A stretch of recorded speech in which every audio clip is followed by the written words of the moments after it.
Peace and blessings. Peace and blessings. What's good with the fam? What's good with the fam? I got to apologize to some of y'all. I had originally intended this live to go down Tuesday night, but of course the holidays threw me off, man, and so figured we definitely need to get it in tonight. I had to cut the grind short so we could get in here, man, and chop it up. Salute to Asiatic Soldier, always the first one in the building, man. Always on deck. My brother. Salute to Samurai Kennels Williams, Old Yellow Dogs. My brother doing his thing. He got a platform for y'all. Get into it. And my brother Tony M. Salute. All right, y'all. Yeah, man. So I got this question. And I'm gonna invite brothers to hop on. Hold up. They bugging now. Yes, sir.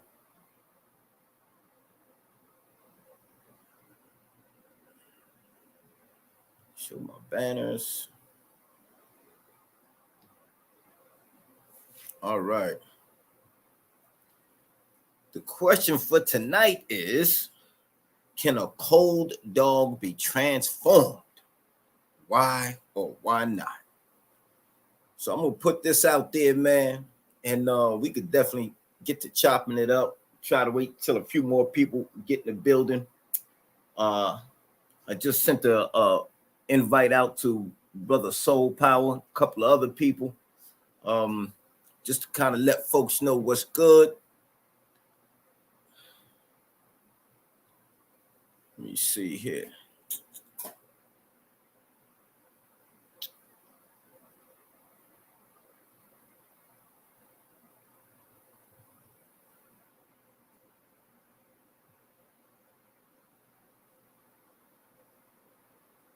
Okay, we got a joint upload, and that's going to take a minute. But in the meantime, and in between time, yes, sir. I'm going to put the link in the chat.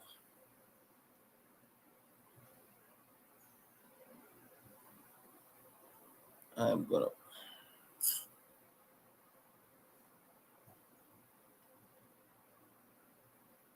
And I want to hear from you brothers, man, as to whether or not this is actually a thing that can be done.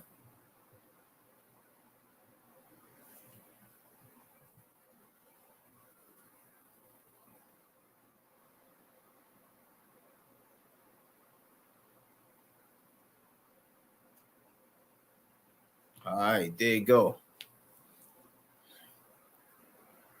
So the question of the night is, can a cold dog be transformed? Right? Dog has come to maturity.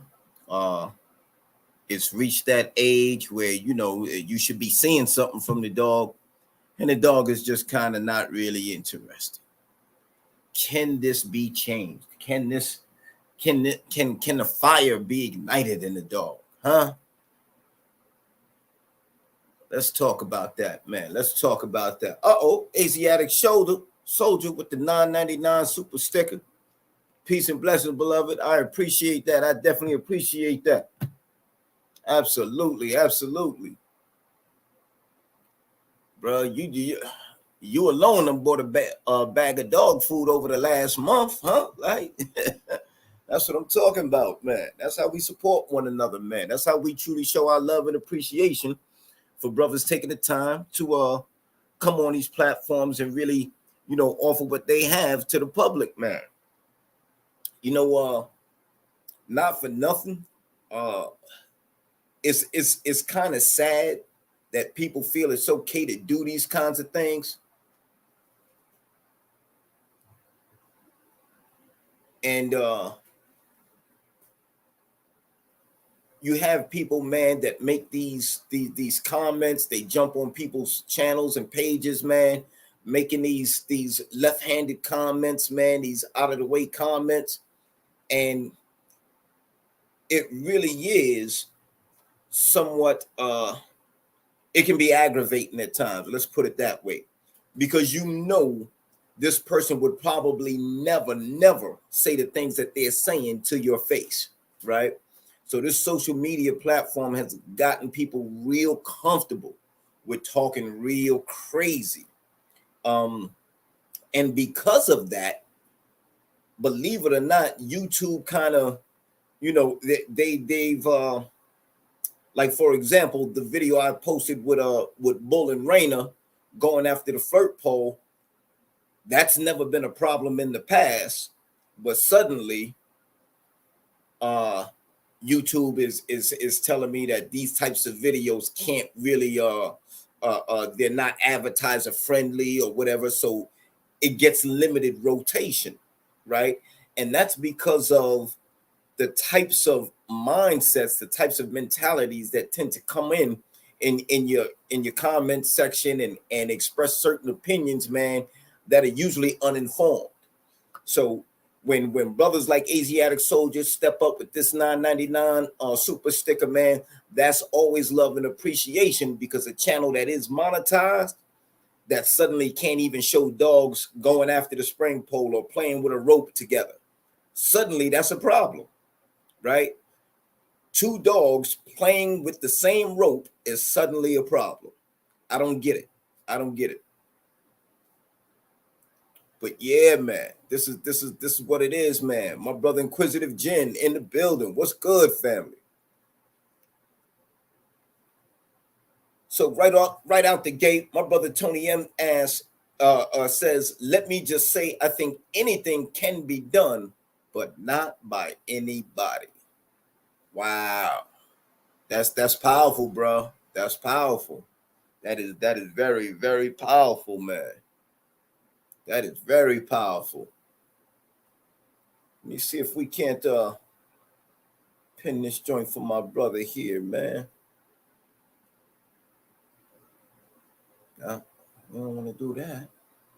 Right? Hold up. I'm sorry, bro. Give me 1 second. There we go. Yes, sir. That question is, can a cold dog be transformed? The link is scrolling across the bottom of the page. I'm gonna also put that in the comment section so that any of you brothers that want to hop on and have this open discussion, let's talk about it, man.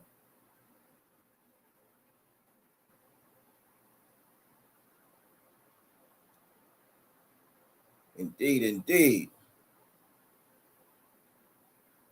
My brother Inquisitive Jen, boy. Sharp brother there. Sharp brother right there, man. Sharp brother right there. And Samurai, I want to say, man, salute to you, brother, man, because I did catch well, I had to watch it after the live stream, but I was watching that live stream by Soul Power, man, where what was that? I think it was All Is Mental, something to that effect. And I understand he passed on the Kabbalion, right, to you. And salute to you, brother, for picking that up. When me and the brother had a discussion about that, and I was able to share that with Asiatic, I was able to share that with Soul Power, and now that you've picked it up, we quickly see, a small community forming around that particular, we'll call it a treatise, right? Around that particular tome.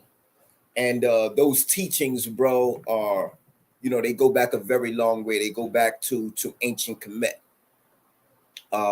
They are called hermetic only in the sense that the European corrupted the Neter Tahuti, right, which is commonly known as the god Thoth of the ancient Egyptians, and they corrupted that into the Greek god Hermes, who was later transformed into the Roman god Mercury. And that's where the hat and the wings and the messenger thing comes in through the Romans. Hermes under the Greeks was actually a god of medicine, right? He was a god of wisdom and medicine. Um, so they took that from Jehudi, right? They took that from ancient Kemet, uh, and they called him Hermes Trismegistus, right? Or Hermes the thrice great, which means he was great. Basically, he was great, greater, and I forget how it goes. Great, great, greater, and greater than something to that effect. But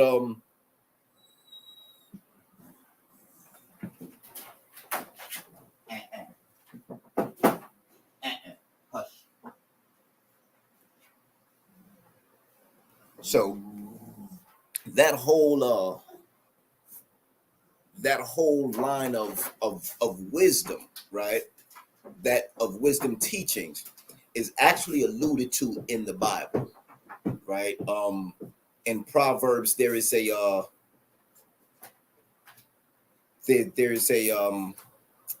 verse that says, "Wisdom has builded herself a house and hewn out 7 pillars."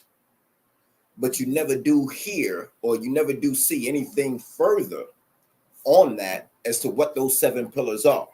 Like it enumerates the 7 deadly sins, the proud look, the lying tongue, etc., etc.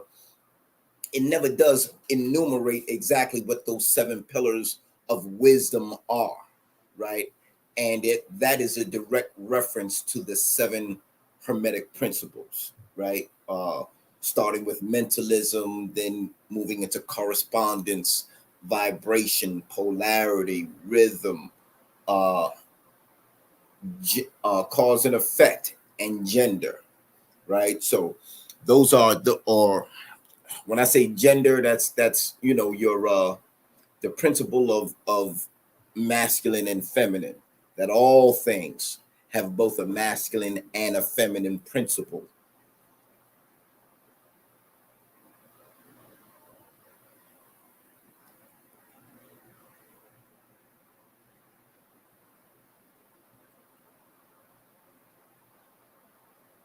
Inquisitive Jen said, "Didn't know I tuned into a Bobby Hemmett lecture." Let me tell you, I've heard of the brother Bobby Hemmett. I personally have never really watched his videos or you know uh really followed what he was teaching. I To some extent, I think sometimes people allow sensationalism to creep into stuff, man, that really doesn't belong there. But people do what they do to try to get their audience. Um, the Kabbalion is not necessarily, you know, I'll put it this way: these teachings are they are universal principles and concepts, right? To the extent that you will find these teachings in every scripture, right? You will find that these teachings are literally the basis of the wisdom teachings in every scripture and every religion. Not only will you find these principles in those areas, but you'll find them in all of life. It is very difficult to say have a discussion of the first principle without realizing that all the other principles are at work at the same time. So yeah. Uh, Definitely Bobby Hemmett is not in the building, but your brother Ray Imperial is. And I just wanted to really say welcome, man, to the brother Samurai, because that it is some heavy reading, right? The Kabbalion is not something that most people would take on and just really zip right through, right? Just giving some thought, right, to the ideas and the concepts being presented is one thing, right? So you're reading this stuff and you're getting a mental comprehension of it, or an intellectual comprehension of it, but the actual understanding of it doesn't come until practice is applied. And the Kabbalion even makes reference to something called the law of use, right? That knowledge like jewels, right? Like fine jewels is really vain and precious if it's hoarded, and if it's hoarded and not used, right? You must actually use and apply these jewels and gems in order to see their worth, in order to actually share that. So I just wanted to put that out there. For those who are so inclined, it definitely is a blueprint for understanding not only kind of how the universe works, but also what goes on inside of ourselves. Okay, there you go. There you go. That's what I'm talking about. Soul power. Soul power in the building. That's what I'm talking about. So yeah, and shout out to you, Soul, for passing that information regarding the Kabbalion on to the brother Samurai. Like I said, it's going to be few and far between who take to that, man, and really sit down and try to digest it. I don't kid anybody and say that it's for everybody. It really is one of those things that, you know, those who are attracted to it, that's who it was designed for, right? There's a saying in the very beginning of the book, where the lips of wisdom appear, or when the ears of the student are ready, then the lips of wisdom appear, right? So that's pretty much how the information came to me, right? I was really engrossed in asking some deep and serious questions about life, and it wasn't that I somebody told me about a book called the Kabbalion and all of that. I actually met a teacher who was a practitioner of the principles, and after building with this brother, man, for maybe I would say a good 6 or 7 months, he decided I was ready to you know, take a look at this. So I should also mention that book deals with the philosophy, right? But there is a practical side to it, right? There's a practical application, right, of those principles that ultimately you want to move towards and get into, so that you cease being a pawn on the chessboard and become he who moves the pieces on the board. Y'all know I like that chess thing, so I had to throw that in there. It's also an analogy you'll find in the Kabbalion itself. But back to our original question here, and this is actually going to tie in, I guess, somewhat to the discussion of the Kabbalion. And that question is, can a cold dog be transformed? Why or why not? Right? And what y'all see strolling across the bottom of the screen there is the link for this live. So anybody that feel they want to jump in, more than welcome to do so. And every now and then I'll go ahead and I'll post that again. You know, I'll post that again. So to start off, Tony M says,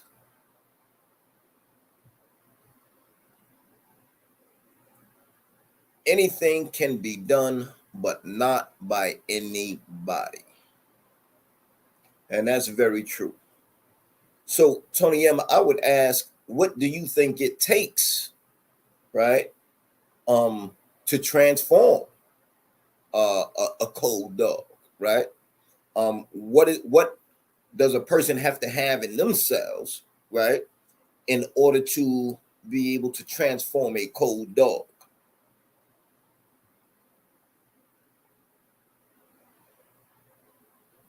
Wait a minute, he may have answered this already. He said, I might not be able to get anything out of the dog, but Samurai might take him and make him shine. So that goes exactly to my point. What would be the difference, right? What qualities and characteristics are required, or do you feel would be instrumental in the transformation of a dog?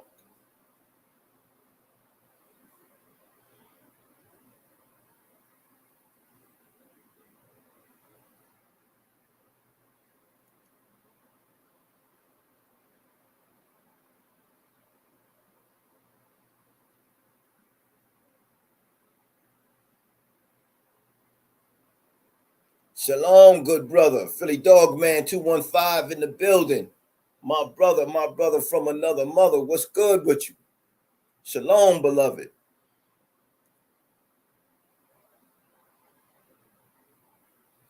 Yes, sir. Yes, sir. We got the family in the building. That's what I'm talking about. That's what I'm talking about. And again, y'all, don't be afraid to hop on this piece. You know what I mean? Even me don't like to hear me all the time. You understand? Like I definitely I'm interested in other people's opinions, perspectives, insights. But Philly, just so you know, the question of the evening is, can a cold dog be transformed? Why or why not?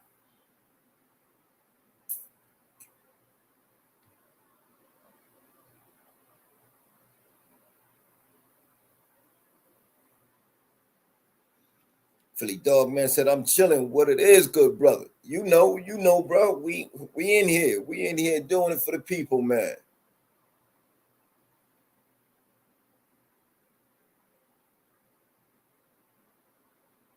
Okay, Inquisitive Jen says, would you mind defining cold?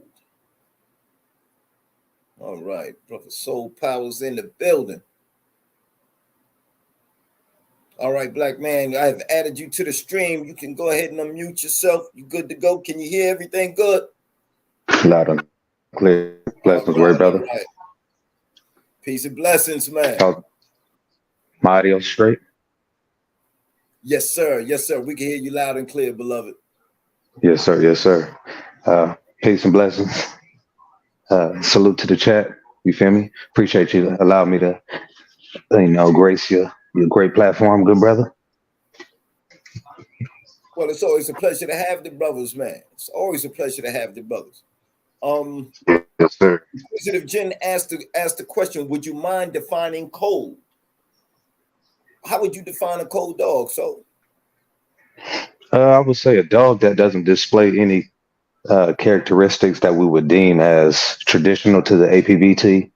Um, dog that isn't displaying any type of defense or offensive aggression toward any animals, dog, anything on four legs, or you know what I mean. So that's what I would define as a cold dog. Just anything that hit it, anything like that. It won't be no defensive or offensive posturing. okay. So you saying that applies to anything on four legs, not just another dog. Absolutely. I mean, shit. Then from a rooster, you know what I mean, to anything, that dog won't defend itself in any right. Now, what about a dog that will say chase a squirrel, but won't necessarily show any interest in another dog? How would you define that Um, dog? well, I was because I can look at that and say that dog has prey drive. You know what I mean? So I guess, yeah. I mean, that's a good point right there. I guess I would define it as a cold dog, but that has prey drive. So you know what I mean. So I'm saying in the traditional sense of a dog, we talk about the box wise, you know what I mean? That dog, if it's cold, you know what I'm saying? It ain't showing no type of um, workability toward the task at hand. So let me clarify my answer. So that dog, when it comes to the box, that dog is unwilling to, you know, to do anything in regards to the box. You know, take his licking and just, you know, it ain't go try and do anything. Okay. Philly Dog Man says he's seen a cold dog turn into a monster. A different owner made the difference. Now that's almost echoing what my brother Tony M said here, because Tony M alluded to the fact that he says, I might not be able to get anything out of the dog, but Samurai might take him and make him shine. Right. So far we have a sort of an underlying opinion, right? That it really depends on who the owner is, who the handler is, right? How do you feel about that? Do you think um, a cold dog can be transformed?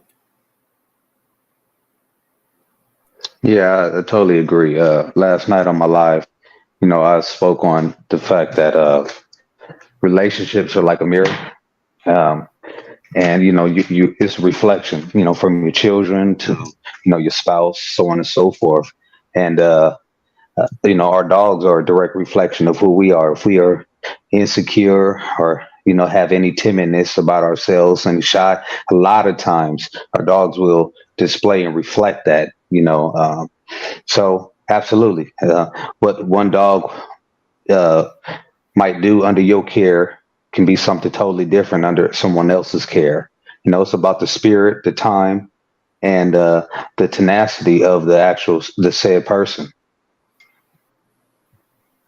This is my opinion, at least.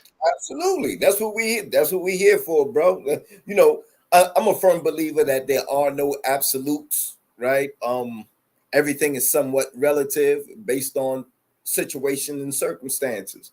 So you know, and again, that goes kind of back to that whole Kabbalion and those teachings, man, where you know, you can take something like water, right, which is a liquid, right? Or we know H2O to be a liquid. But depending upon the circumstances, that liquid can be transformed into a solid. And it can likewise be transformed into a gas, right? Meaning steam.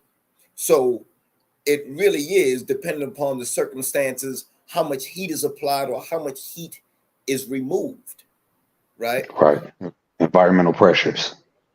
Indeed, indeed. All right, let me jump in here right quick.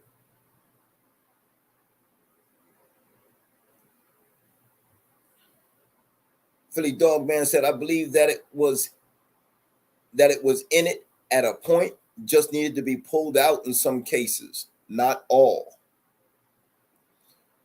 So there are so would we agree that there are some cases where a dog is just ice cold and nothing can be done for that dog? Absolutely. What I would make, totally agree. what would make that dog ice cold? And for my definition of a cold dog, I would say a dog that shows no interest in uh combat at all, right? That the Hmm. dog shows no interest in a hog, it shows no interest in the dog. Um, but at the same time, that dog may develop a relationship with its owner to where it becomes protective of the owner or his an owner and or his children, right? Because I've seen that before. Here's a Hmm. dog that, you know, want nothing to do with no other dog, but when it comes to approaching the owner or the owner with his children or his family, then that becomes a different dog. Hmm. I agree with that. I've seen that. That protective instinct is uh, more ingrained than the traditional gladiator instinct. Or that that dog is will tap into that protective instinct, and it's almost as if that the gladiator instinct is non-cipher. So yeah, I've definitely seen that. But I think that goes to the relationship that person and that animal had created, where you know, uh, it's just fully invested into that household, where that dog will, give his life in protection of the family. Absolutely. Absolutely. Tony M says, I think there are a lot of factors to consider. I'm really into dogs' individual personalities. I think that makes sense. Um, so logically, my next question is, what are the characteristics and qualities in the individual, right, in the owner or the handler, that need to be present in order to transform a cold dog? How would you see that? So, Mm. I think the one of the most important characteristics would have to be um, consistency. Uh, I know a lot of people talk about goals and what they're trying to do, but far too often we see people that don't complete the assignment. So that consistency, and then the belief, not only in themselves but that animal.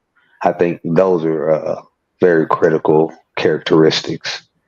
So honest belief, the consistency, and I would also say fearlessness would definitely be some characteristics of an owner that would kind of push and propel that animal forward to mirror the owner.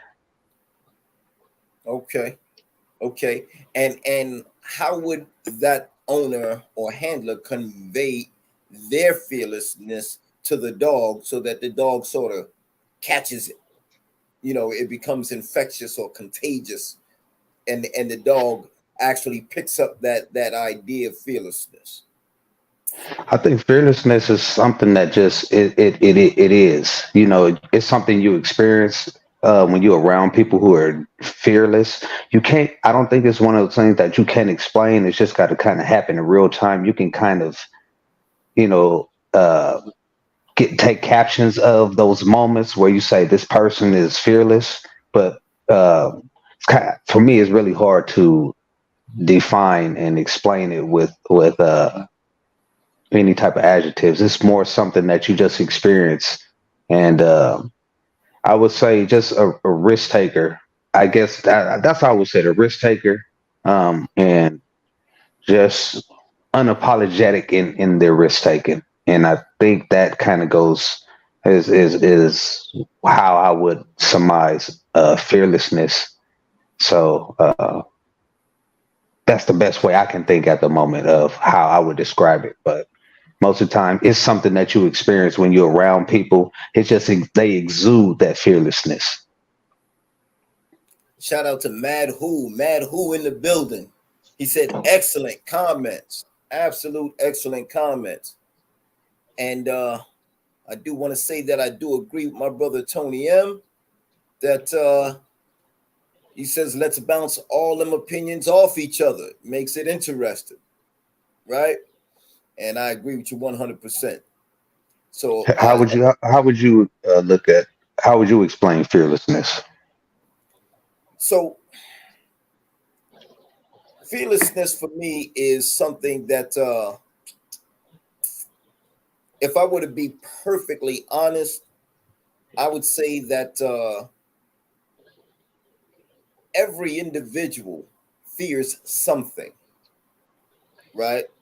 May Mm. not necessarily be another person, or may not necessarily be conflict or combat, right?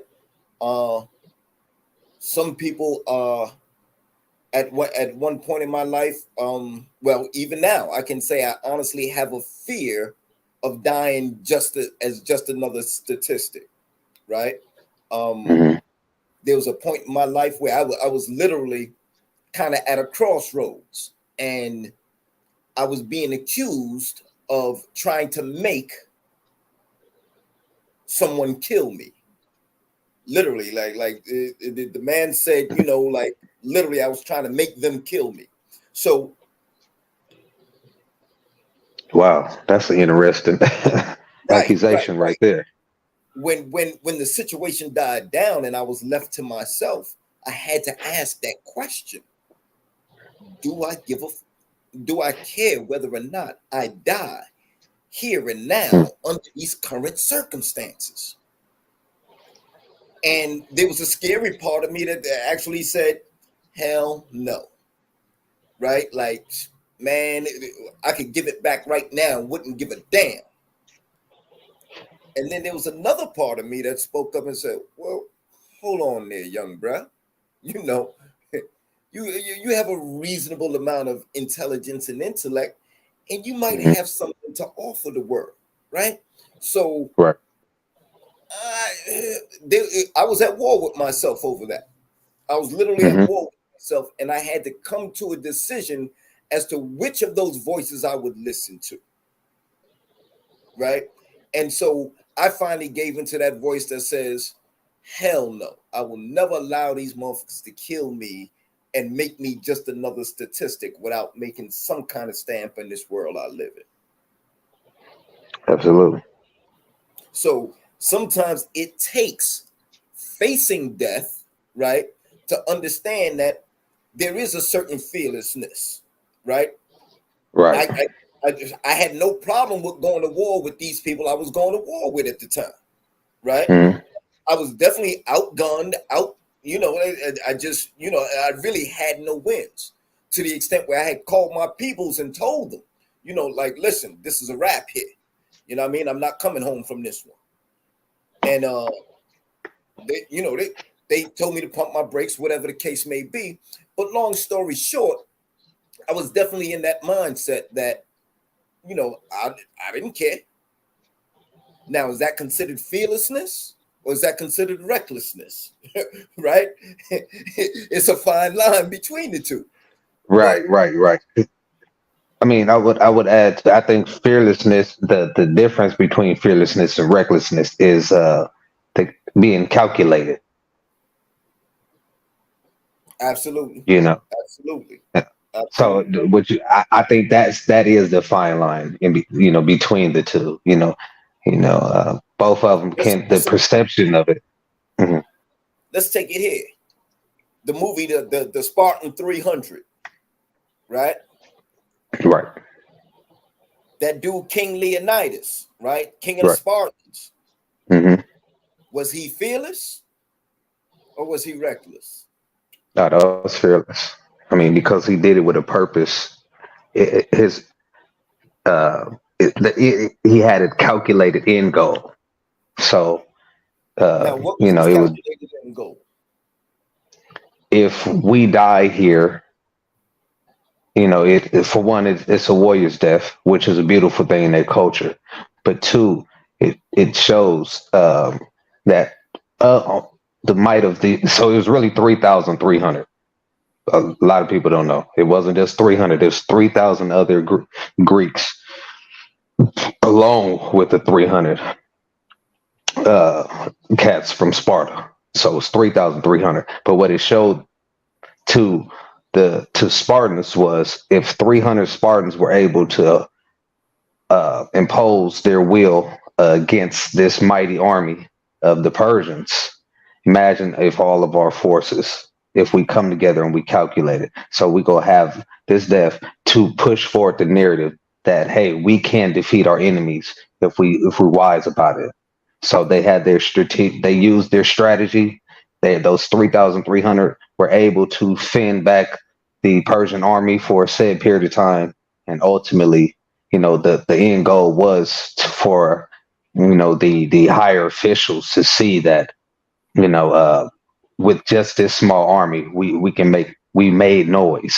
So it was calculated. It was a calculated risk. So it was fearless, and ultimately, it was according to the narrative of the movie was to keep this free country, or this free nation, keeping in them against fighting off Right. tyranny. Right. So to that extent, I would say this. I didn't like King Leonidas's decision. I didn't like his decision from a military standpoint, right? Um, because he was seeking glory, right? He was seeking the glory of a warrior's death. And while that's admirable, right, it ultimately led to the destruction of Sparta as a whole. So, in Mm, making the decision he made, he literally wiped his people off the face of the planet Earth. So, mm, to some extent, I consider that more recklessness, more ego than fearlessness. Because true fearlessness would have allowed him to not be emotional about his decision, right? And say, well, how can I take this tyrant down? Because we were talking about the Persian Empire at the time. And historically speaking, the Persian Empire was literally, it was the superpower of the world. There was no way 300 absolutely. or 3,000 or even 300,000 would have been able to take out the Persian Empire.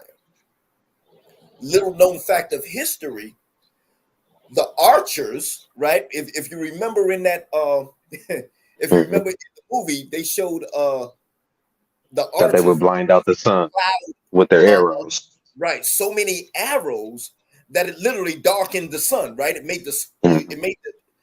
those were Nubian archers. Absolutely, absolutely. Those were Nubian Yes, sir. archers, and Yes, sir.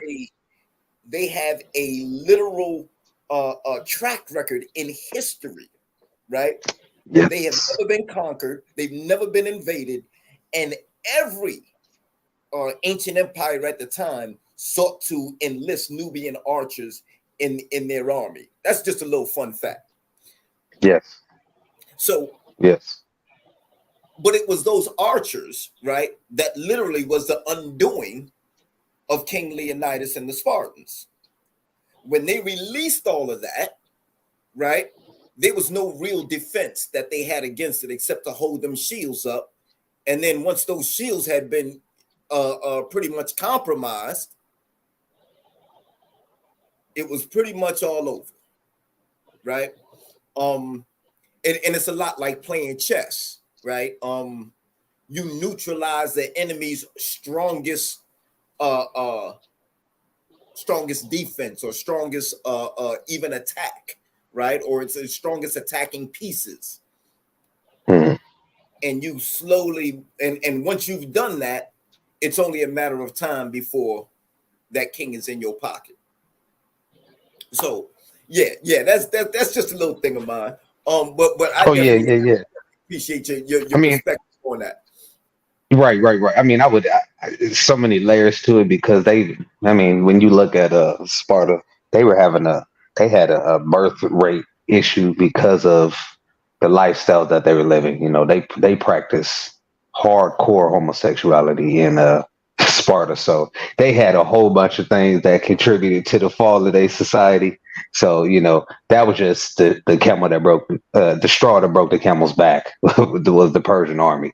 You know, uh, yeah, you know, it, and, and ultimately, like you said, getting getting back to the original point of that fearlessness. You got to have the. I believe that our animals, if we have that warrior mentality, then we will see our animals exude that. So um, like I said, mirroring what you are and who you are. If you aren't, you know, consistent and thorough and, you know, pushing forward as a man, I just believe that your animals aren't going to give that extra effort. When you in them trenches, you know, you working out with your animal, not necessarily, you know, you going through the rigors.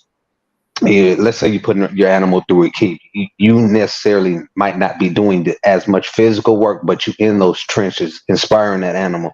You staying consistent, you know, and just having that warrior spirit reflecting onto your animal. I believe that those are the things that can ultimately, in one hand, the dog be a cold animal, and vice versa, come over to you, and now that dog show extreme, you know, that extreme gladiator spirit. Okay. Okay. And that makes a lot of sense. That makes a lot of sense. There's only but so much you can do for the dog, right? At some point, the dog has to sort of catch the fever and take it on itself. Now I'm going to back up here right quick. I see that Asiatic Soldier says fearlessness is rising to the occasion. Uh, and when I had asked earlier what it takes to convey certain characteristics and qualities in the handler to the dog,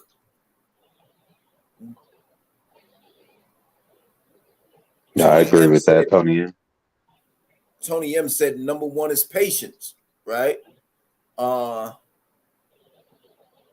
let me see. I just want to make sure I get all these comments in here, man, because I definitely appreciate the insights, man. Y'all brothers is dropping it tonight. Yeah, man. You know, I had to come on to make sure I come support, brother. I was in the bed with the wifey and my baby boy, and I saw the Oh, text bro, I'm message. sorry. We ain't mean to No, do hell, that. no, no, no, no, man. This is one thing. Hey, man, we family around here. So when I see one of the brothers on, you know, especially when we message each other, man, we gotta show support, and all of this counts, you know. So hey, I'm in the trenches with my brothers, man. So Absolutely. I'm appreciative, and just even, you know, you shoot me the link with topics like this, brother. Oh man, this is food for the mental. I get to go to sleep, you know, pontificating on, you know, just wise quotes, thoughts, and just a difference of opinions. So this is nutrition before I close my eyes. That's right. That's right. That's the whole goal, right? That's the whole goal, man. So Tony M says fearlessness is ignoring your fear and taking that jump. Well said, brother. Well said. Well said. You know why I like that, man? Because I remember Mike Tyson saying something to that effect. Um, you know, basically he said, you know, every time he stepped into the ring, he had that fear in the pit of his stomach, Hmm. but it was just about facing that fear, you know, looking that tiger in the mouth, so to speak, and going ahead and laying hands on a situation. Um, I have to say, man, that I've always been a bull by the horns kind of person, right? I believe in grabbing the bull by the horns. The trouble with that approach is you have to be able to see the bull coming, right? In order to grab it by the horns. If that bull is coming up behind you, that's a whole different paradigm, right? That's a whole different scenario. Absolutely. You're looking at Casualty pivot of war. boards, right, right, back snapped, you're done, right? Right. Right. So fearlessness for me is very much, man, one of those things where you say, I acknowledge that this ain't the most comfortable situation. I Hmm. acknowledge, man, that I would rather be in a different set of circumstances. But since Right. we're here and we can see what we're dealing with, let's go ahead and lay hands on that thing. You know, Yes, sir. Yes, sir. um, and I believe that, at least in my approach, it's what I like to see a dog be able to do. Right? A lot Absolutely. of times when a dog is barking and yapping and yapping and yapping, it may want to get at that other dog because it's afraid of that other dog getting to it first. Mm. You understand what I'm saying? It's not Mm-hmm. necessarily all about, oh yeah, I'm just about this life and this is what I do. Mm-hmm. Um, Like the dude being held back, how he pop off the most versus the dude who's chilling.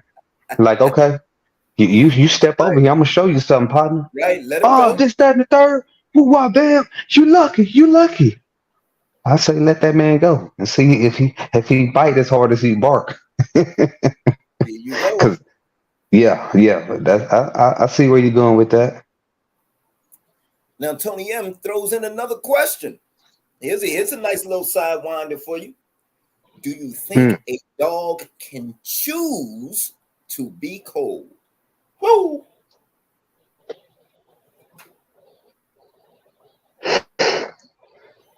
Yeah, yeah. I mean, I think if okay, Roster Man Boone talks about this dog, and I can't think of the dog's name, but I've heard him tell this story several times, and how he says someone was handling his dog. He was on the outside of the show, and he heard the dog screaming, getting toe up. And he said when he came in there, the dog heard his voice, and he told that dog, "You better get your ass to work." And then that dog proceeded to kick that said dog's ass. So Right. I think, yeah, absolutely. That dog didn't. It's like, I don't feel like I'm not motivated at the moment. But when he heard Roster Man come in and chastise him and then give him encouragement, that dog said, "Oh no, all right, let me end this. I got you, big dog." You know what I mean? So that dog made the choice in that moment to handle business. Absolutely. Absolutely. I recall that story myself. I definitely recall Rusty Man telling that story. Um, it just kind of struck me that because that I had seen something similar happen. So yeah, I definitely I would definitely say that dogs have a tendency to they have mood swings like almost like we do, right? And there are times where a dog will show more interest in a thing than it will at other times. Yeah, And depending upon the situation and the circumstances, is what will motivate that dog to move from one polar opposite to the other. right. And I don't know if I would call that cold, but like you said, being disinterest at that moment. Well, let's look at the Chinaman dog, right? They say that dog was cold up until he was about 4 years old. Say he showed no interest in nothing at all. And then Yeah, one day he just clicked on and became a monster. would eat the guts out of a dog, right? So it's definitely one of those things that I also note that the dog had changed hands. The dog Hmm. had definitely changed hands. So it's definitely one of those things, man, where we all have to we have to take a hard look at the dog itself, its experiences, what it's been through, Hmm. and kind of come to a conclusion as to whether or not this dog can get past its disinterest or any hangups it may have about getting just getting in the trenches, so to speak. Hey, brother, Ray. Hey, man, Made Who is in there dropping some bars. Excuse me, Yeah, Mad yeah. Who. I Yeah, want to yeah, I want yeah, to I yeah, want to yeah. get right to that, bro. I want to get right Man, to that. The brother Inquisitive Jin did drop this little jewel. He said the Numidian archers. yes, Uh, sir. right. Well, I The think he was people. trying to say Nubian archers. I think that was a typo. Okay, Because well, if you talk about the Numidian archers, those would be the Sankoi people, from South Africa. right? Okay. Like the Bush people. So I We're think he was trying to say the Nubian archers, Nubian archers of Nuba fame. That the the people of Cushitic ancient Kemet people, used to call them the people of gold. right? Right. All right, so let's get to that comment. King, Ooh, wasn't King Taharka? He was from yes, yes indeed. sir, yes sir, yes sir, That whole kingdom of Kush is kind of where you yes would. yes. Yeah, We absolutely. spoke on that last night. Yes sir, yes sir. Bringing back uh, the old traditions and bringing Kemet back to its prominence. Yeah, yeah, yeah. So Mad Who says well into the 4th century BC, Ethiopians were regularly featured in Greek vase paintings, especially on the highly decorative red figure vases produced by the Greek colonies in southern Italy. Okay. I Yes find it sir. very interesting. Anybody that really does some digging will run across an individual in the Greek, I guess, in the Greek writings, an individual who they call the father of history. Some people pronounce it Her- Herodotus, heredity. right? Some people say Yeah. Herodotus, but basically it's Herodotus, and he wrote an account of his travels, not only in Egypt but in other parts of the world as well. And some of the things that he had to say uh, were pretty much deeply defining, right? They defined a whole lot. The real interesting part about uh, Herodotus's account was that he was writing in, I want to say, was it the fourth? Was it 4th century AD or 4th century BC? It was BC. It was BC. So at the Yeah, yeah. time that he was writing,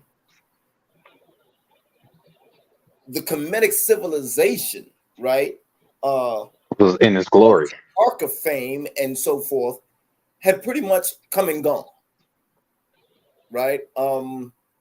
The Persians first conquered in 525 BC, and the Persians held sway until the Greeks took it from them in 332 BC. So he was writing right around that time when the Persians were still in power, but their power was waning and the Greek power was on the rise. And so the Kemetic civilization uh, that we have grown to know and love, right? That had already become a thing of the past. The Ptolemaic dynasties, all of that stuff was literally, and that's not even pure. I guess you would say, well, Yeah, the Ptolemaic dynasties were coming into play at that yeah, time, but they yeah, weren't yeah, pure. yeah. That wasn't pure Kemet either, right? That was No, Greek. no, no. That Greek. was heavily Right, Greek right. influenced or and borrowing from Kemet. Very few people know that Alexander the Great literally had himself buried as a son of the pharaoh. Well, he had himself buried as a pharaoh and as the son of Osiris, right? He did not return to Greece once he conquered. He literally made his bed in Egypt, and that became his capital. That became his the seat of his headquarters. So yeah, Matt, who definitely appreciate that insight, bro. Um, and it's Yeah. so funny that even up to that point, the Ethiopians and the Nubians were very prominent. And we should probably preface this, right? We know That's where I was the term headed toward. Ethiopia, right? Abyssinian, Kushite Absolutely. There it are is. That's all what. interchangeable. They Yeah, are yeah, yes, all sir. interchangeable. Uh, especially during that time in world history. Right. There weren't the borders that we see today. So Ethiopia would just mean burnt face. Exactly. Abyssinians would be what we know as Ethiopians today. When they say Ethiopia, it would be referring to that regional area, from uh, Kush, Abyssinia, all the way up to Kemet. So it was just more of a blanketed term for burnt face, black people.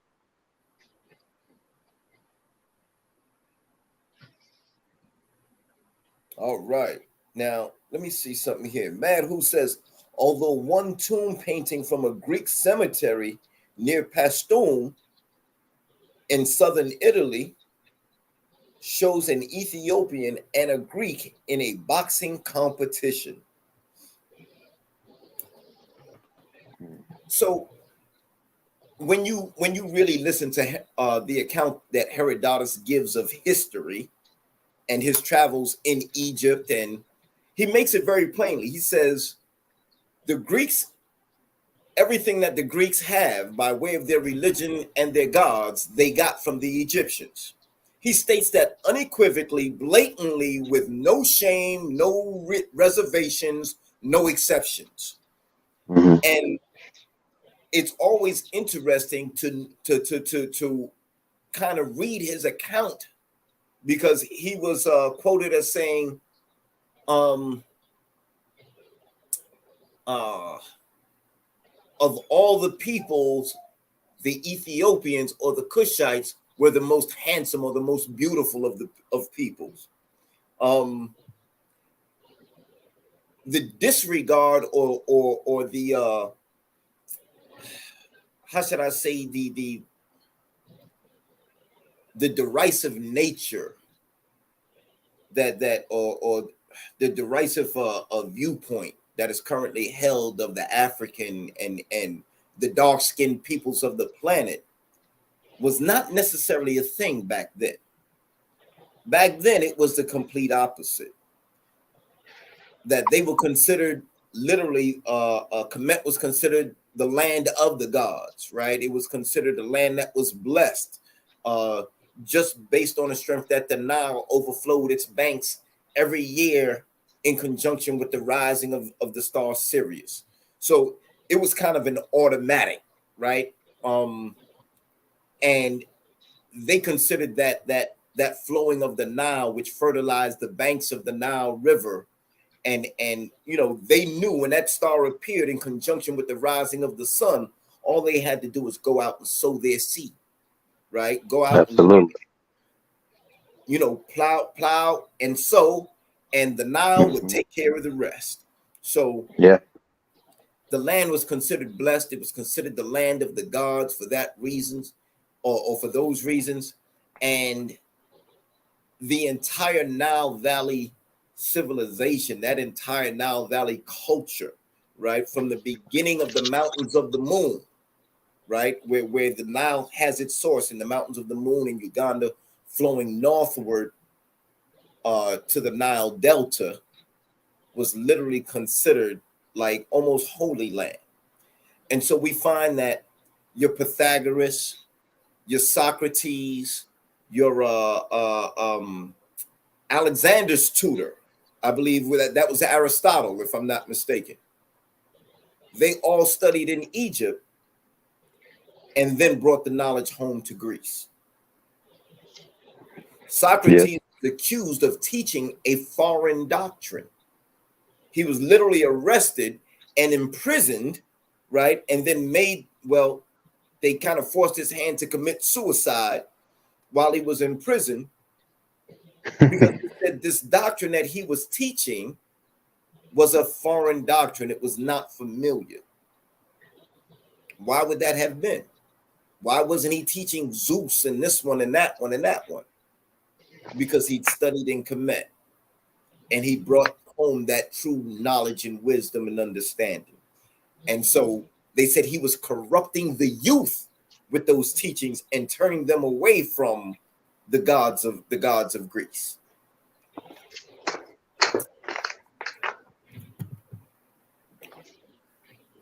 Well said, brother. see something here. Yeah, this gets heavy, bro. This gets heavy, man. Mad Who says in the seventh and early sixth centuries BC, Greek mercenaries from Ionia and Caria served under the Egyptian pharaohs Psamtik I and II. Greek mercenaries from Ionia and Caria.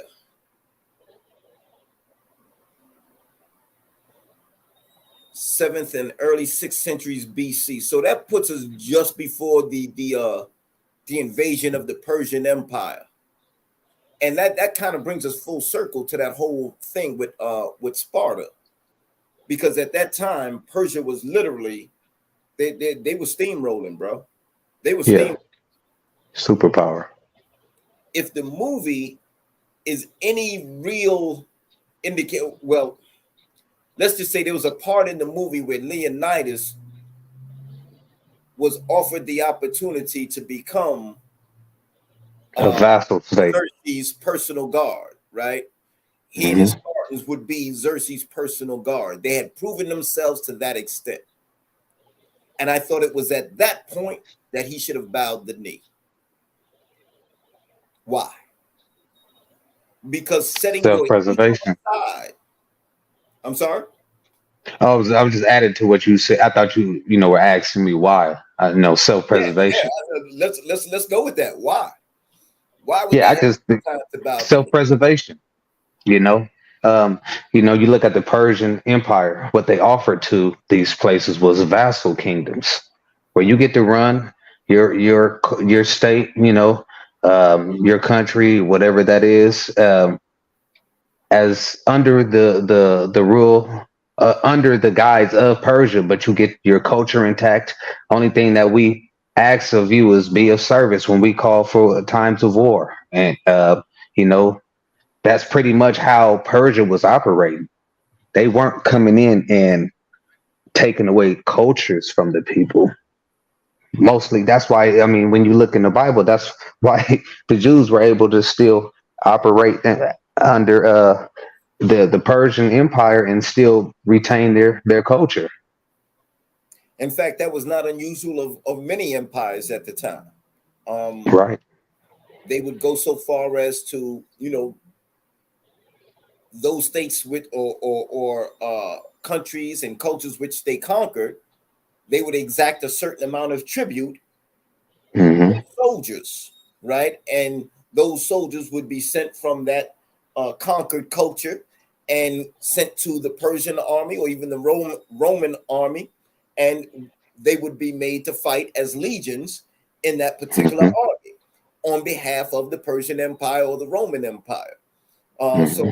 that was definitely a thing back then. That was it, and honestly, it's still a thing today. Um, I was watching the news where they were talking about the coup in Niger in West Yes, Africa, sir. Yes, sir. right? Bikini And Fossil. right, Burkina Faso, Mali, and Niger have bonded together. Recently, Togo there as well. was a coup in Gabon too, but I won't get Yes. into that right now because that's suspect. That's highly suspect. Um, I honestly believe the French orchestrated that particular coup in Gabon to try to get next to the brother Traore Yes. and the others. Um, Yes. they trying to set up an inside man, and the brothers need to be Right. very Okay. careful. I thought I was the only one that's been paying attention to that because I'm like, No, bro. If you look real quick on the point that I was making as far as how they use the conquered culture in their armies, um, one of the things that we saw was that the people of Niger turned out in the tens of thousands to tell the French troops, "Go home. We don't want you here." mhm. They showed up at the French military base and said, "Hey, get on out of here," right? But did you see who the French troops were? They were all uh, black. I was gonna say, it almost looked like they were Nigerians. They were all black, bro. Right. You didn't see a So single white face. that's strategic right there. You Right. give people, um, citizenship. Because otherwise, the people might overrun the damn military base. But if they looking at a black face, if they looking at a face that looks like theirs, they saying, "Listen, you rocking the wrong colors. Go home. I'm not gonna roll on you because you look like I look, right? But you need to go home. You need to go back to your masters." Right. And it kind of blurs the optics. If you say French soldiers massacred, 1,000, civilians, but then you put the camera on them and it's, some brothers, people like, oh, it doesn't really reflect what's going on. They just think that it's just some genocidal situations going on. Not understanding, no, this is the puppet master at his finest right here. Right, right. They don't see the optics of white French soldiers massacring, other civilians. They just see black. So it's, because of the narratives that's been placed, you just see, oh yeah, this is typical genocidal things that go on in West Africa or on the diaspora. So yeah, that's strategic right there. Absolutely, absolutely.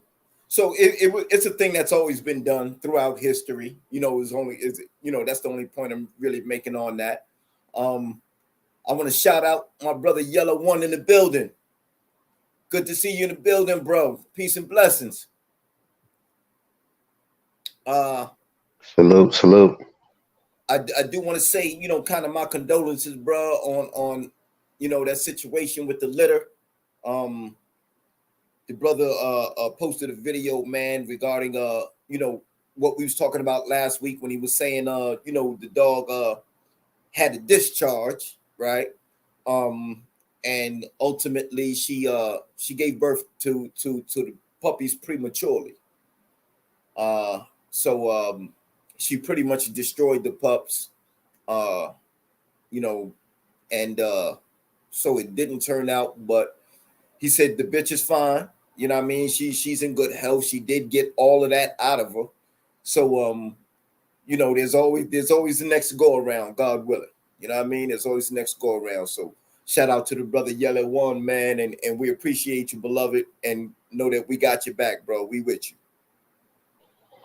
Right on, right on. Yeah, man.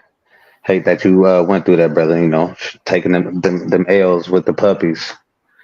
Time and resources and everything. But like brother Ray just said, you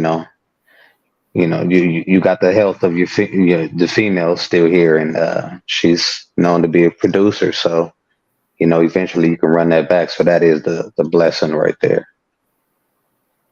So Yella's comment here, right? Yella's comment here, he was saying no because the brother Tony M had asked a question: can a dog choose when to be cold, right? Or can a dog choose to be cold like a person? And Yayla was saying no, right? Uh, and he went on to say that they can choose when to turn up. Some know what box life is like. Dogmen would love to have a yard full of those. And it's very true. There are countless stories of dogs, man, that were, cool with the cat and the poodle in the house and all the other animals in the house. But you put that dog down in the box and it knows it's time to go, right? Um, that's been definitely been documented, but that Right. is not what I would call a cold dog, right? It's not like the Right. dog doesn't show any interest at all, Interest. Right. Right. right? Right. I wouldn't term that a cold dog. That dog shows an interest when put in the box, knows that there's no fight at home, but the fight is in the ring, so to speak, like any boxer, right? Right. So yeah, I would definitely differentiate that from being a cold dog. Yeah. Yeah. Yeah. All right, let's see what else we got here. And and I know sometimes, y'all, it seems like one has nothing to do with the other, but in all reality, these concepts all apply. And again, taking it back to the Kabbalion, right? And those seven principles, what you will find is that those seven principles can be applied in any and every given situation and set of circumstances. I promise you, Absolutely. from my own research, my own testing, my own, you know, again, I'm a spaghetti theory kind of guy. You know, you tell me something, all right, I hear that hot shit, but I'm gonna throw it against the wall and see what sticks, right? Hmm. So when I first encountered the Kabbalion, I went through that process. I had the luxury of time, right, where I could literally devote a meditative session Hmm. each of those principles and challenge them inside and out, right? Where's polarity in a rock? Where you know literally I really went into the deep dive, and what I found was probably more instructive than anything I read in the book, because what it revealed to me was that these seven principles, where you find one in operation, you are guaranteed to find others, if not all. And if you really look at the situation carefully, you will definitely identify all seven principles in action, and you will never find a time, place, or set of circumstances from which any of these principles are ever absent. So it gets that real. It really does get that real. All right, let's grab another comment here. Brother Mad Who says the Nubian king sought to bring back the glory days of the old and the new kingdoms of Kemet after centuries of decline. In doing so, they not only adopted the Kemetic titles, but also Kemetic forms of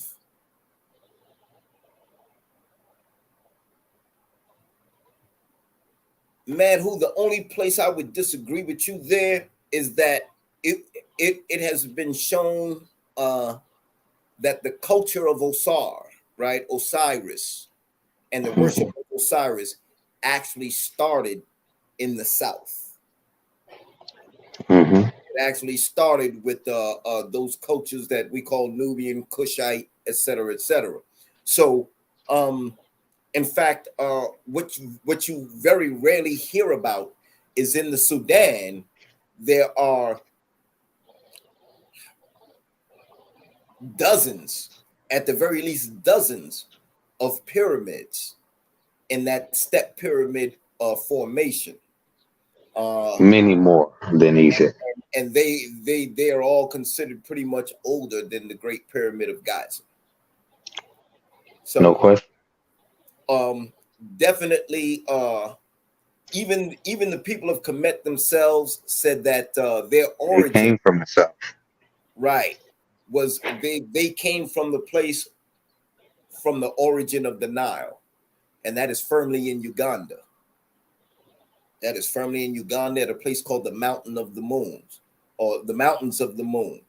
The mountains are some of the highest peaks in that area, and they're snow capped. I And was what going to say the ski happens, resorts up there. right? The sun actually melts that snow, and or some of that snow and ice on at the peak of the mountains, and then that's literally where the Nile River begins. It flows uh, northward, or it flows down the mountains and then flows northward, uh, Right. straight through 4,000 miles straight up the straight through to the delta, which empties into the Mediterranean Sea. So Now, yeah, Brother Ray, give some clarity because it's two Niles but they meet together. You got the blue and the white Nile. right.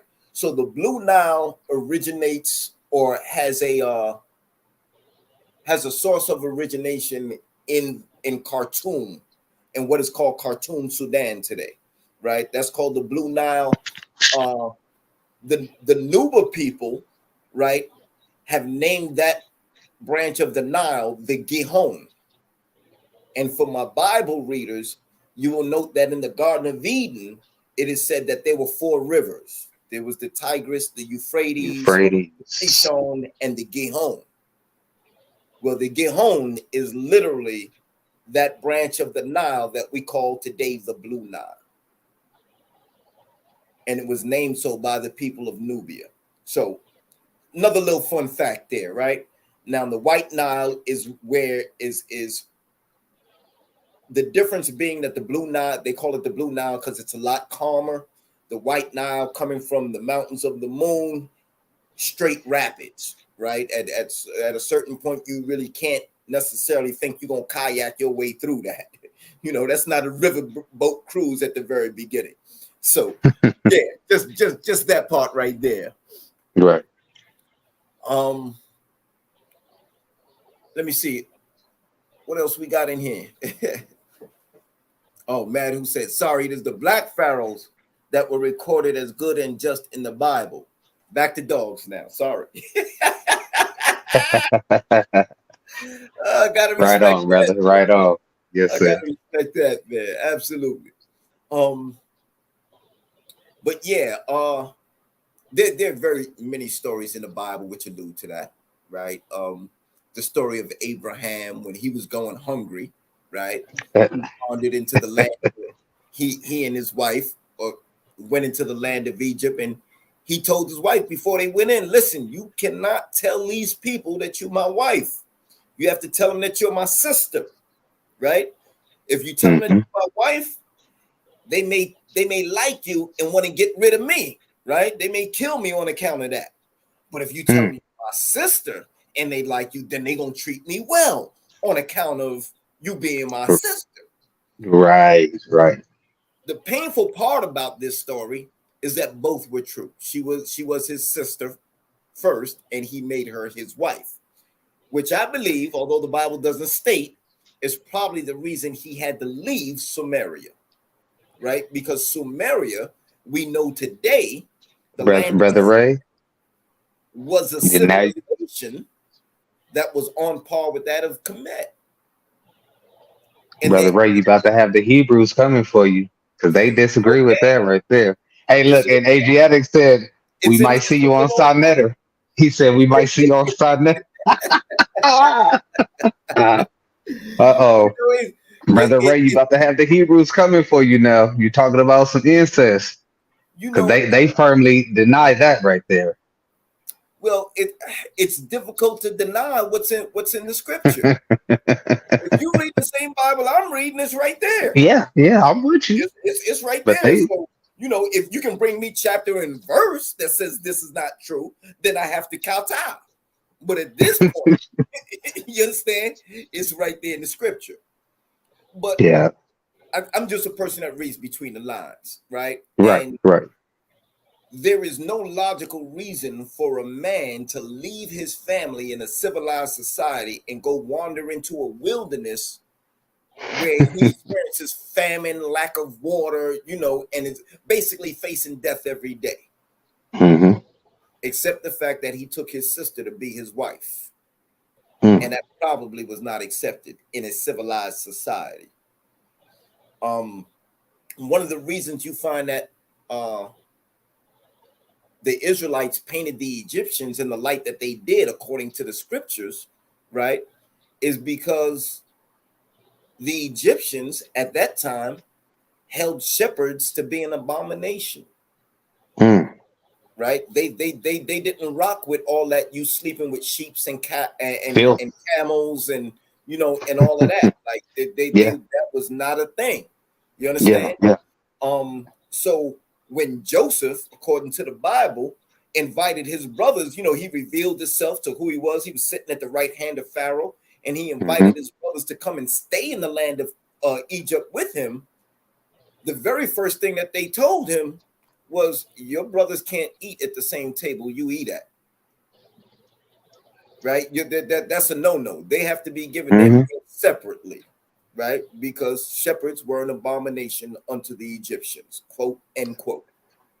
Yeah. Phil, Kemetic people were clean. You know, all their practices, their spiritual practices, before they would start a ritual, revolve them being cleansed. So you talk about a clean society, and you talking about a shepherd's life was of filthy life, sleeping and laying with your animals, not washing your body. You know what I'm saying? Because of lack of water, lack of resources, things like that. Absolutely. So, like you said, an abomination for sure. Now, this is not a knock on their culture, right? It just shows the differences between the two cultures. The Cultural dynamics. Sumerian culture, the Kemetic culture, even the Canaanite culture, those were all settled cultures, right? They Hmm. were what you call sedentary. They sat in one place, they set up shop, they built up their civilizations and their buildings and their temples and their libraries, and this is where they built their civilizations from. The Israelite situation began somewhat with Abraham wandering into the wilderness, right? And he wandered into that wilderness where there wasn't a whole lot of water, right? So bathing every day, logically, is not necessarily a thing that you can, you can ascribe to. You don't get that That luxury. that opportunity, right? You don't get that opportunity every day. Water's a scarce thing, right? You got to keep your camels going. You got to keep your sheep, So water is a very sparing thing. They had to dig wells at various places and kind of keep it moving. They wandered between civilizations, and this is very clear from the biblical account. Sometimes they ran into the Canaanites. Sometimes they ran into the Egyptians, but this was something that happened regularly, right? Um, Now, if I was to say that, that's where it stopped with them, then that would be a misnomer, because ultimately they built their culture into a sedentary civilization, Right. established their own civilization in the midst of all that they had once been kind of the laughing stock of. So it's not a knock. It is just accurately portraying the narrative as it's pretty much laid out in the scripture, right? For Um sure. Now, the Kemetic viewpoint of shepherds, there was that's just how they felt about it, right? You can't come in here unclean like that. We need to clean you up. So as a result, Joseph and his or Joseph's brothers, when they were invited to stay in Kemet, were given land up by the Delta, right? And that's where, that was kind of like close to the Mediterranean, and y'all can rock out up there. We don't need y'all down here. So, No doubt. chapter and verse, bro. um, but let's get into some more of these comments. I'm sorry, I didn't mean to go on a tirade there. I know it's not No, I welcome mean to this everybody, but nutrition, great brother. This right, nutrition, bro. we don't shy Hey, away from truth here. We don't shy yeah, away yeah, yeah. from truth here. It's a Zulu million Nation dog in the channels building. out here, brother. That's right. That's right. Yeah, it's a million dog channels out here, and you can go listen to so many dog talks, but having the dichotomy where you can be able to drop bars on historical facts and then be able to tie it into the dog game. This is a for me, it's a treat, and I believe that if the audience is able to take anything from it, then they winning at the end of the day. You're getting a treat here. You're getting a historical lesson. Plus, you're getting your daily fix or your weekly fix with the dog tip too. So, hey, man, Absolutely. yes, Absolutely. sir. So my brother Zulu Nation is here in the building. Uh Mm-hmm. salute, family. Good to see you in the building. He said the Bushman, bushman, bro, they can survive anywhere. yes, sir. San Koi people or the Koi San. Right. Uh Even the so-called pygmy, the so-called, which is properly the Batwa, uh, Mm-hmm. they literally they're caught between that whole Hutu and Watutsi beef right now. Uh, Yeah, they've been displaced in a way that's just kind of breaks my heart. But at any rate, because of the they're able to deforestation. survive. Hey, brother Ray, hey, I want to add to that, man. I saw it was this old video clip. It had to be from like the 40s, and they were showing some of the like what is the colloquial term for the short people in the jungles of Uganda, and what's the colloquial term that you just said? The pygmies. The pygmy people. Okay, so the pygmy people, man, they were showing their technology, man. So it was the Nile, and they were showing how they were constructed this bridge, this architecture, just from vines and just raw materials. And man, this had to be about a 200-foot bridge that they had spanned from. I'm talking about from the peaks of these trees across the Nile River. But it was amazing technology. Oh man, I'm gonna see if I can find it. I found it on TikTok, and it was some old colonialists narrating it. But man, when I say the technology was so impressive, and man, you talking about it was incredible. I want to share that to you. If do you have TikTok, bro? I don't. I don't. I have not been a TikTok kind of guy. Um, Okay, okay. but I'm gonna see if I can find it on Instagram, and that way you can download it, and maybe you can share it on one of your lives. It just showed okay. their technology. Man, it was amazing. I was If you thoroughly want to impressed. post it while we here, you can put the link in the chat, and we can see if we can pull it up. I would have Like to I do said, some digging, TikTok, brother. I would have to do some digging. So okay, that yeah, it just came to me right now when you brought that up. So got you, got you. yeah, yeah, yeah. But yeah, I'd love to see that, man, because many people don't consider that technology, but it's the best technology on the planet because it doesn't destroy the planet. You understand what I'm saying? Right, It doesn't compromise the future of humanity when you do these things, right. unlike a lot of the things that we call technology today. Building with nature. Right. So Zulu Yeah, Nation family said the Ethiopians have a different calendar yes, sir. They than have is 13 months so they in their are in a calendar. different time zone. Yeah, What's really interesting?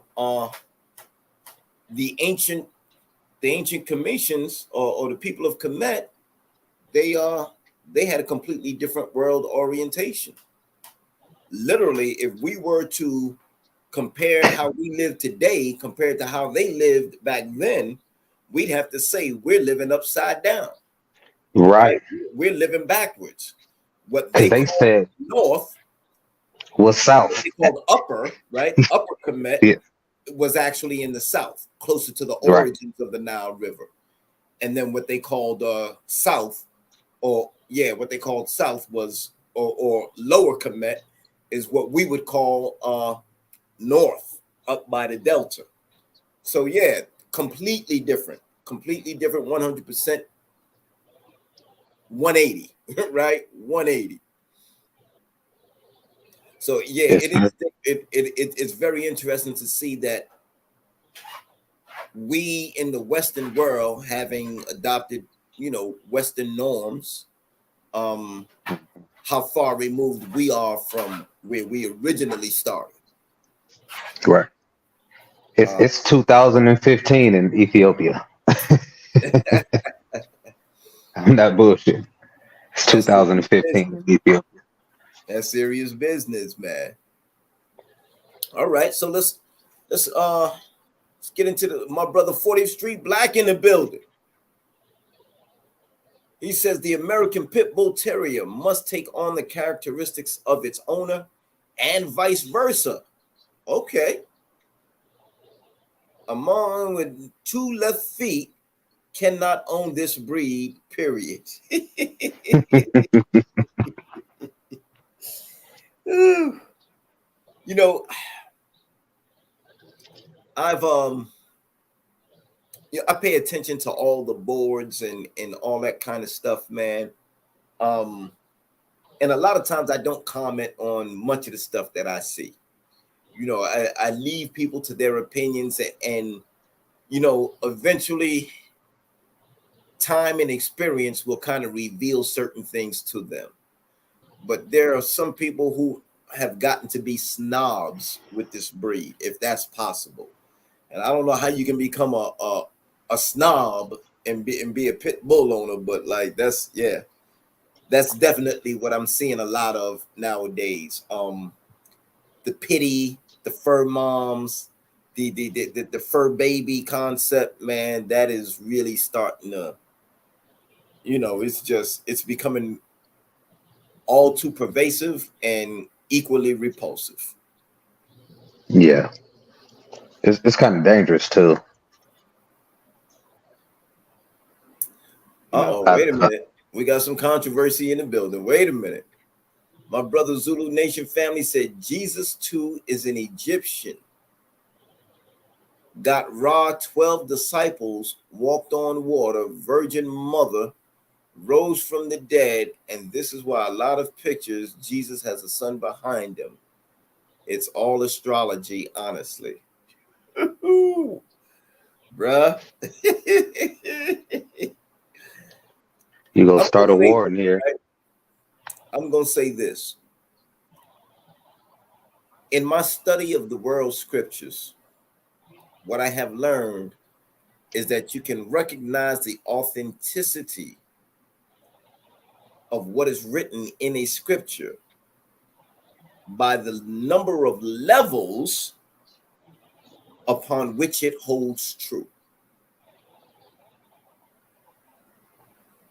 And to put that more plainly, if we were to take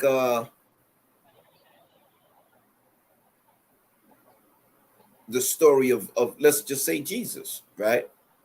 Um, Properly pronounced Yeshua, right? Hmm.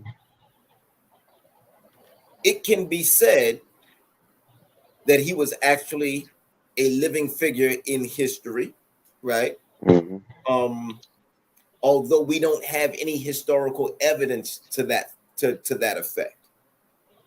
However, we see the effect of those teachings, right? We see that those teachings have become pretty much dominant in certain parts of the world today, right? Those teachings have reached into pretty much every part of the world today. And so, to a certain extent, there's a certain amount of authenticity that allows that to happen, right? Um, in that same breath, we have the winter solstice, right, which occurs right around December 22nd, December 21st. And it is at that point that, Uh-oh. right, that the night is begins to lose its power over the daylight, right? So where previous to that you had more night hours in the wintertime, you have more night hours, right? Starting with the winter solstice, those night hours begin to recede. And so that is said to be the rebirth of the sun, right? Or the birth of the sun. Some people read that as birth of SON because December 25th is attributed as Jesus's birthday. Hmm. And some people will read that as the SUN because Hmm. it's a solstice. Also, the sun travels through certain zodiac signs, uh, astrologically and astronomically speaking, right? Um, so you do have uh, the uh, the uh, the the constellation in the house of Virgo, right? And Virgo is the Virgin, and so it is said that the sun is born from the Virgin, yada yada yada yada. I'm not going to get into all of it right here, right now, because it does get kind of deep. But I just definitely wanted to show that anything that we call scripture, right? You can recognize it by its power and its effect. And then when you look at it, you can see that it occurs on more than one level, right? So you could literally take the Old Testament, right? Zulu Nation in the building. Listen, Hold on, bro. Hold on. So you could literally take do me a favor, bro. Mute that background for me. Thank you, bro. So you could literally take the story of the children of Israel in the Old Testament, right? And you could say, well, Israel, as defined in Hebrew, means he who struggled with God, right? And they take that from the story of Jacob in the Bible, who became Israel when he struggled with the angel of the Lord, and you know, he grabbed hold to this angel. Right. And I hesitate to use And the word angel sometimes right, because right, right. it's a lot deeper than that in the Hebrew. Right, right, But right. he And grabbed hold to this angel of the Lord and says, I refuse to release you until you bless me. right. And in that very same passage, you will see that they use angel of the Lord and the Lord interchangeably. Interchange. Yes. They use it interchangeably. In one place, they say he bowed before the Lord, and the next place they say, he grabbed on to the angel of the Lord. So, at any rate, it becomes his name became based on that incident. He who struggled with God, right? And so, anyone, right, who has that struggle, right, holding on to the source of their creation, holding on to what they know they came from, and saying, I refuse to let this go until I have received the blessings and benefits that I know come with this faith. That person is Israel. That person is Israel. You understand? There is no, Israel is both a person, a nation, and a quality within people. Zion, right? The whole concept of a Jerusalem or a city of peace, right? A place where you have wandered so far and then you reach a promised land, right? If you notice, the children of Israel wandered 40 years in the wilderness before they reached the promised land. And so they say that the age of wisdom in a man is when he attains 40 years. That's written in the Quran. You understand what I'm saying? So scripture has a way of leveling itself up and leveling itself through. And again, once you read the Kabbalion and you truly understand those principles, you will find that in each of the scriptures. You will find that bit of truth. You will find the multiple levels of truth in each of the scriptures. So I'm sorry, I didn't mean to cut you off, Zulu. Go ahead and speak your Hey, piece. brother. Hey, I'm gonna listen. get off here. I want to say this. I gotta break out, great brother. Appreciate you for Okay, letting me jump on. all day. So you're always Yeah. welcome, beloved. Yes, sir. I'm in the back chat, brother. Stay blessed, I'm brother. in the chat. Hey, Peace and take it blessings. easy, brother Zulu. Blessings. Listen. Once I'm going to say this clear. I'm not disrespecting no one. I'm not telling nobody what to do. I'm just going to tell you what I know and what I've learned. Like saying, like what you said before, all the great people, great minds went to Egypt. Like for example, the 10 Commandments, 48 laws of Egypt, because they had the secret schools. Even the Jesus The teachings, 42. The 42 oh, books of thought, the 42 laws of Ma'at. even the Jesus teachings that you're talking about, he got, that's not his, that's from those laws, because you would come in there and you would get initiated because they would say, this is what we know. And like the Bible is a lot of teachings taken and put it in one book. Like I said, when I was saying that Jesus is the sun god, if you know the three kings story, that's these three stars. Mary, stars. Bethlehem, stars. Even what you just said, the sun, the 3 days of him dying and rising, Ra, bro, that's all Ra. Jesus walking on water. What happens when there's a storm, right? The sun comes out. And the reflection of the sun on water, that's the description when they go, Jesus was walking on water. You just have to know these teachings. That's why they have secret schools. Even till this day, they have, Illuminati, all this stuff. It's all secret dialogue. It's just that back in the day, they never taught regular people Latin and all this knowledge. So you had to be like in a rich family or know somebody to be up there. And once again, I'm not trying to change nobody. I'm not trying to be like, you're stupid or anything, but it's all just astrology. It's all movements of the planets. That's why you see even with Moses, he used to blow the horn. He was what? The ram. Jesus was a fisher of men because it was time of the fish. That's why he fished for man. You know what I'm saying? That's why he fed people with 2 fish. That's why even some of his disciples, he was like, oh, throw the fish net on this side. And how do you do that? When the sun is out and you can see through the water. You see what I'm saying? And like I said, I'm not trying to disrespect nobody. I'm not, because people get sensitive about things like this. And I understand. I mean, That's all I was trying to say. that's to be expected. Religion is probably one of the most powerful I guess tools that people use to get by in life, right? That people use to cope with their life. My thing is that I'm not really big on absolutes, right? Saying that it's absolutely this way or absolutely that way, because once you've actually delved into a thing, right? Now, the way certain things are portrayed in the Bible would probably throw most people, right? If they were literally reading it with a critical mindset, right? If they were literally kind of reading it and, just reading it for what it is, certain things would throw you in the Bible. Lot sleeping with his daughters, Abraham marrying his sister.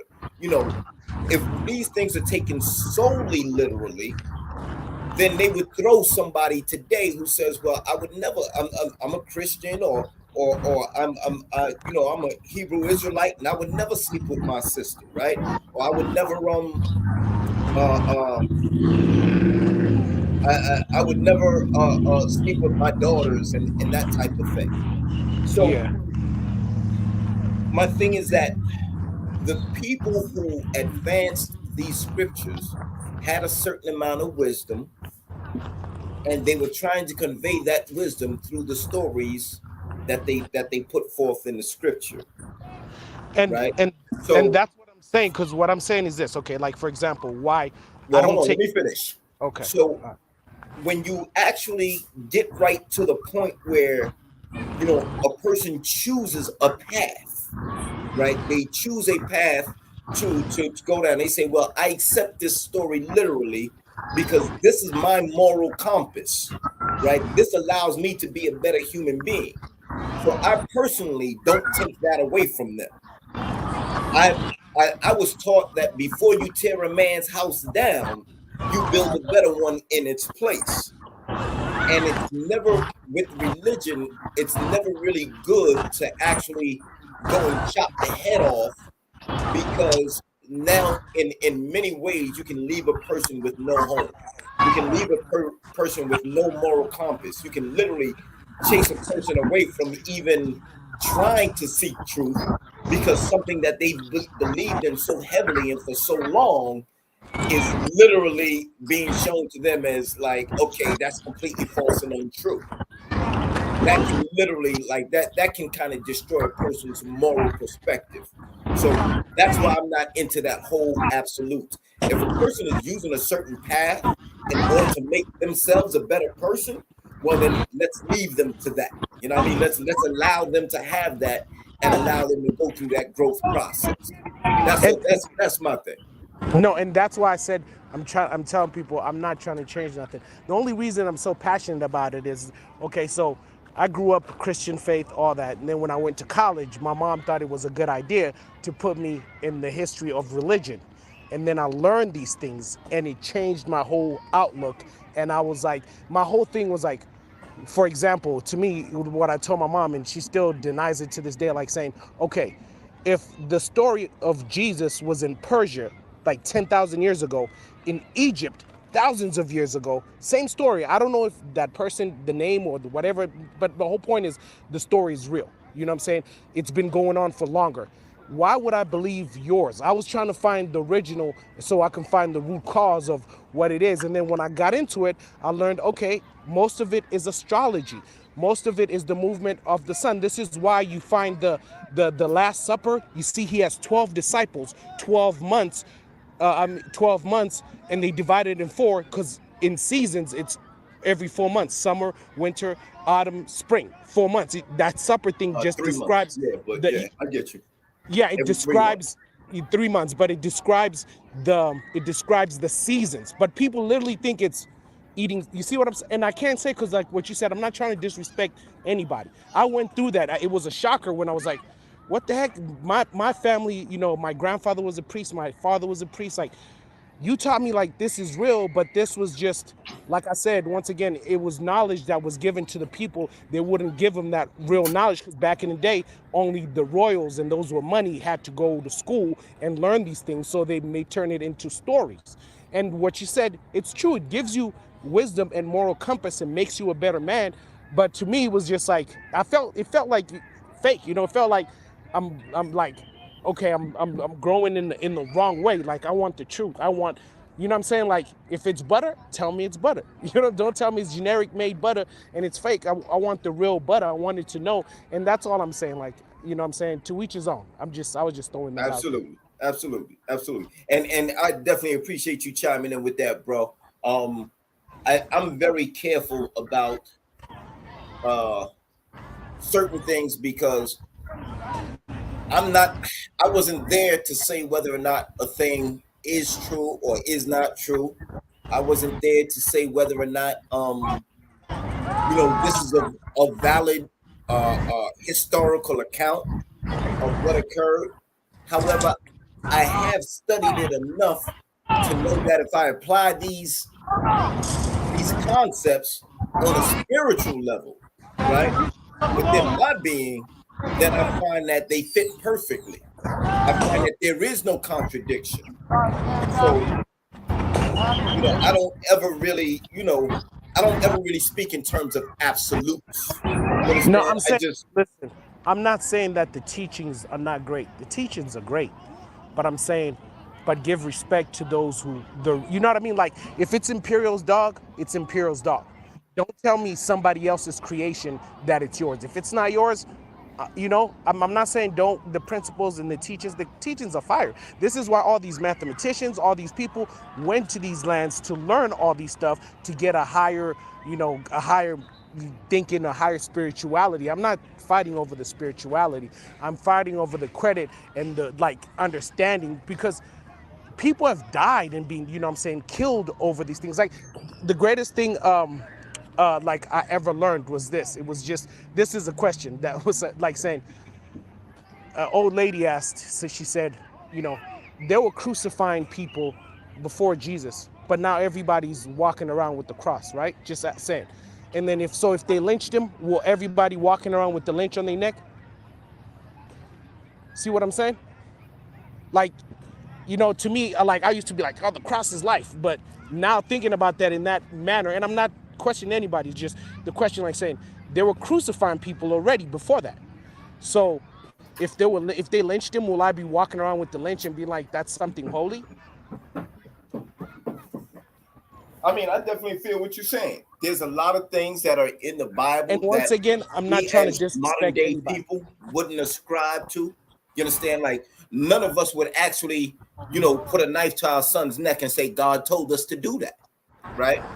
But these Yeah. are things that we find in the Bible. These are things that we find in scripture. Even if we take it back to the ancient Egyptian Pertem Heru, right? Which is miscalled the Book of the Dead. the story of Osiris, right? Um, that whole legend of Osiris comes with some, some very interesting, how would you say, some very interesting language, right? Um, where Isis literally was able to trick Ra. Isis was able to create a magical phallus and impregnate herself with this. Now, you would definitely talk to people who are proponents of that whole Kemetic line of thought and teaching, and they will tell you that Osiris was an actual living being. Isis was an actual living being. Horus was an actual living being. And then you will talk to others who say, no, all of that stuff is metaphoric and symbolic. And then you talk to others who say, no, it's purely astrological. My contention is that when you actually look at it from a spiritual perspective, you will find that it applies on more than one level. You will find that it rings true on more than one level of existence. And for me, that is sort of the acid test for scripture, right? For something being divinely inspired, right? So, Because it's true in our very own selves, as well as perhaps on a national cultural level, and then again on a perhaps on a literal or physical level. so do you say you just take what works for you and go with it, in a sense? Absolutely, Because, absolutely. That's all any of us can do in this life. Because even Because before, some people don't know, Isis was a god that they praised. Like the Isis were like, that's why you see her feeding the child, because that symbolizes men. Like before, men took, like for example, before the dynasties in Egypt, it was just communities. And then they did the kings. This is what you get before Christ and after Christ, because they started chronologically writing down kings. But before, there were no kings. Before, it was communities. And then when Egypt then came into to the idea of, okay, now we have kings, so now we're gonna have chronologically like imperial the first, imperial the second, you know what I'm saying? Then that's when they even came up with the calendar. But even before that, like I said, it was like the mother nature, the mother. This is why you see the pictures, even Mary now carries the baby, but it was originally the baby on the tit, symbolizing that woman God feeding men, whatever it is, knowledge, food, whatever. But it's, bro, you gotta have a time machine for all this stuff. We can go on for days. You know what I mean? It's crazy. well, yeah, I mean, I would definitely agree that that each individual is going to take what they get from it, and they're going to apply it in a way that works for them. You understand? Many people, and I have to honestly say, I've been through that kind of stage in my life where I needed the moral compass of religion just to be a decent human being. I had to have a set of precepts, laws, concepts, rituals, rites, and all of that in order for me to be a decent human being. Because my upbringing didn't necessarily give me the proper respect for life and all of those other things, right? So I didn't have and we were talking about this a little bit earlier, I didn't have the proper value for my own life and existence.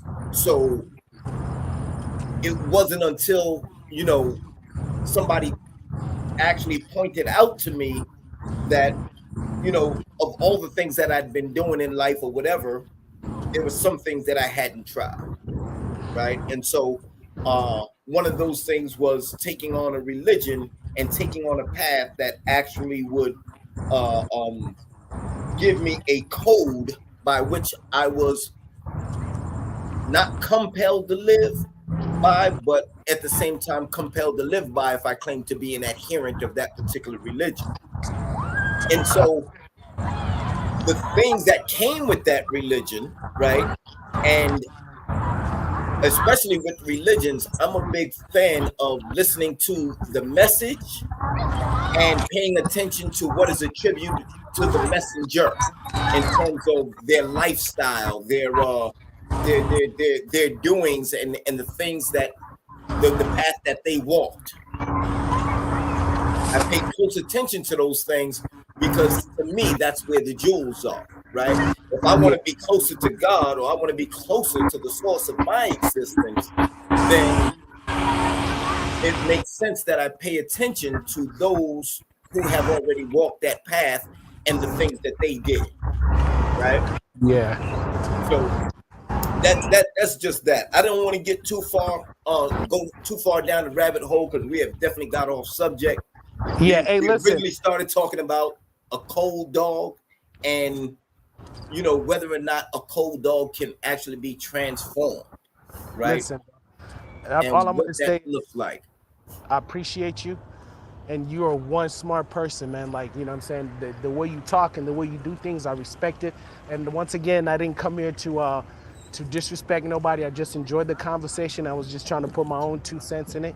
You know what I'm saying? Oh, you more And than welcome, bro. You more than you know, welcome. and And it's all as a moderator, it and a host, it is my job to make sure that or try to prevent people in who come here to what I mean build with a brother and all of that. I don't want anybody to be offended, right? I don't want yeah. people to Me feel too, bro. disrespected or marginalized and none of that. Like that's not what this is about at all. Yeah, because this is your platform. Just a guest. I'm just a At the end guest. of the day, this is a platform for all of us. Those who are on the panel, those who are in the chat, and those who are, just sitting back listening. You know what I mean? It's really for all of us. And that's why I don't want anybody ostracized. I don't want to, alienate anybody. Yeah, yeah, yeah, yeah. But But I'm out here in my son's practice. I was just listening. I'm gonna get back into this. I'm gonna let you do your thing, big dog. so You let know. me ask you something, right? Yeah. Um, would you say your son naturally showed an interest in the game of football? Uh, honestly, yes and no. Like saying, I guess it's maturity. Like when he started, like for example, I used to buy him Walmart shoes, right? And then we just went to the mall and he wanted some J's. He was never like that. So being around other kids, I think, and seeing me watch it kind of influenced it. You know what I mean? He was more into basketball, but the Okay. football, like he likes the thing, but he hates the work, if it makes sense. Mm-hmm. Like Mm-hmm. saying some people So want dogs but don't want to pick up dog shit, don't want to pay for breedings, right. don't want to, you know what I mean, like that kind of thing. Like so, um like So being around. originally, you would say he didn't really have like a major. He didn't really have no interest in being involved in football. Nah, nah, until he was around. Now, now he has that interest. Is that right? Yeah, like he's around around my friends, kids, and around other kids from his school. They talk about it, and like I said, it's just like the shoe thing. Like he never wanted no J's or certain shoes, and then when he started being around other kids, because he gets homeschooled, and like I protect my kids, from a lot of things. And when he started being around other people, that's when he showed that interest. I think it's community pressure, and two, I guess, trying to be around, being like the other kids. You get what I'm saying? Uh-huh. Yeah. So yeah, So but I tried because my deal with them was that I don't care what you do, but you're gonna do school and do a sport. I don't care so what you do. now If you wanted to do chess, you could do chess. when you kind of chose football or whatever for him, how did you kind of I mean, was it just the other kids or do you feel like there were things that you did to get him more interested and more involved?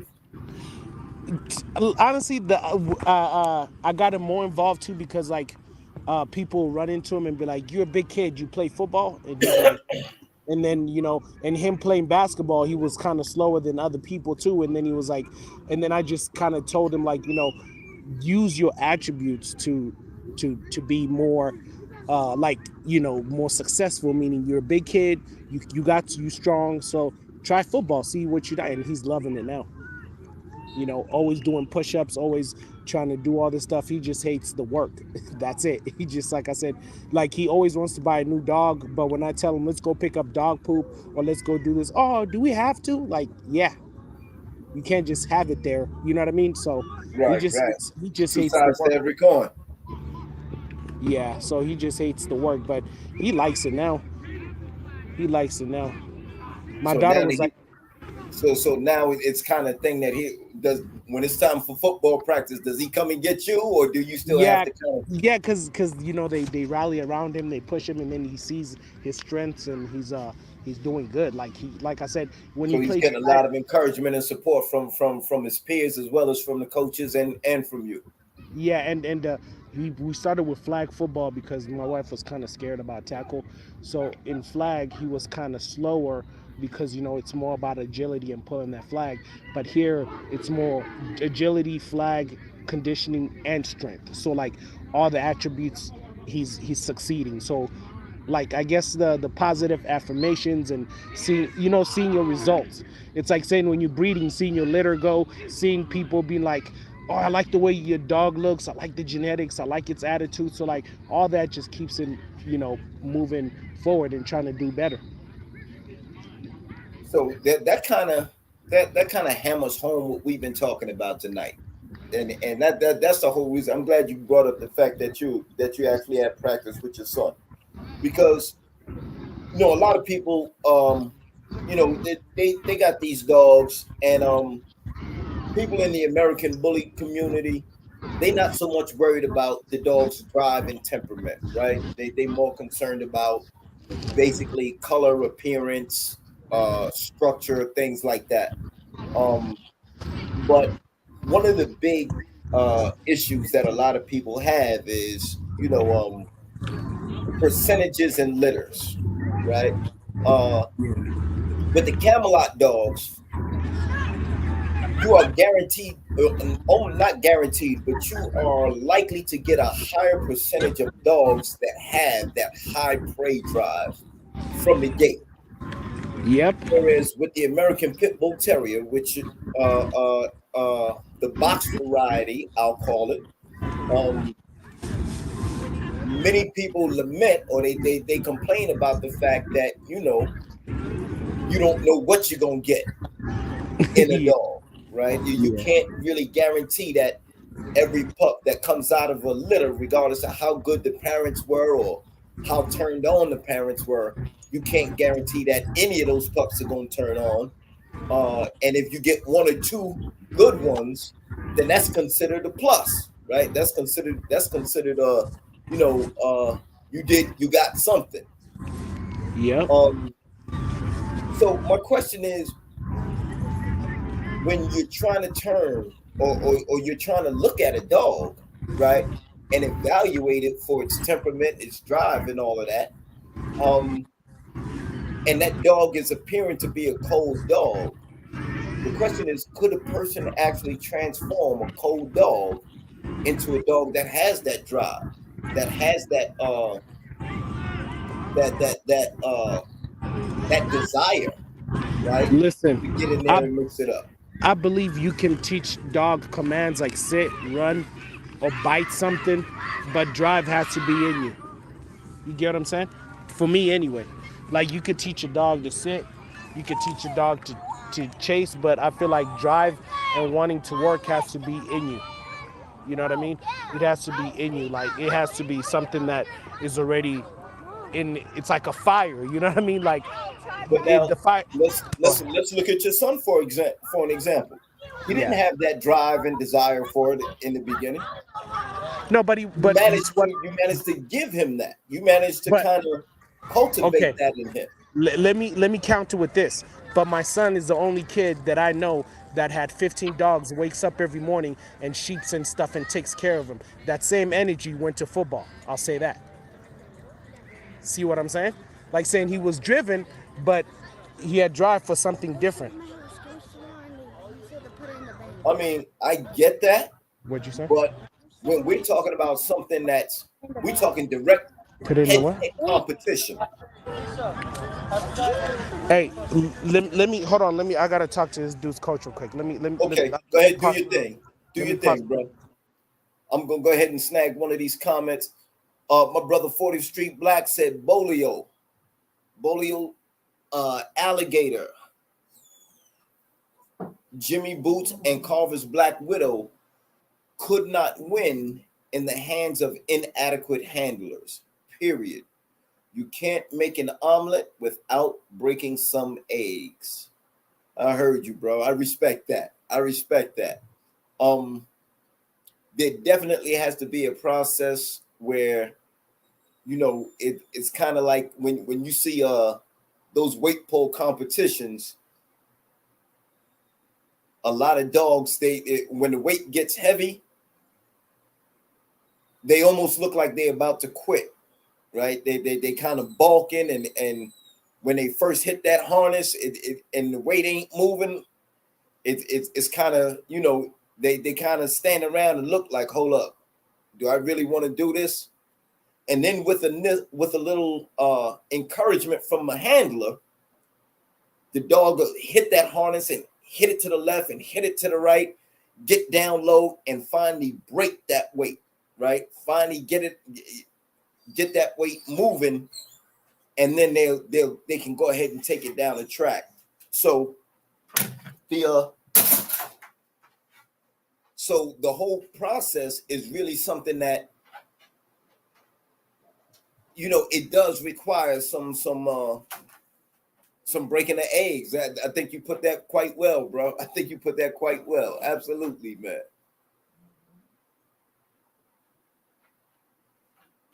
All right, so let's get down here to some of these comments, man. Louisiana Kennels in the building. Peace and blessings. Peace and blessings.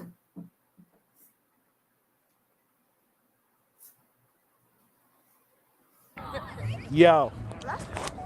Yeah, Asiatic said we might see you on Sonetta TV.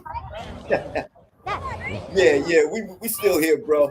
Yeah. Hey, what I was saying is this, bro. If it, to make it all make sense, like saying, yeah, he wasn't pushing football, but like I said, he used to play basketball, and in basketball he was heavy on it. Like he was running, doing all that, and you know what I'm saying. And what I'm saying is like with football, he didn't have the energy for it, but now that he took that energy and now he's putting it into football, because in basketball he was doing everything, dieting. That's what I'm saying with the dog, with drive.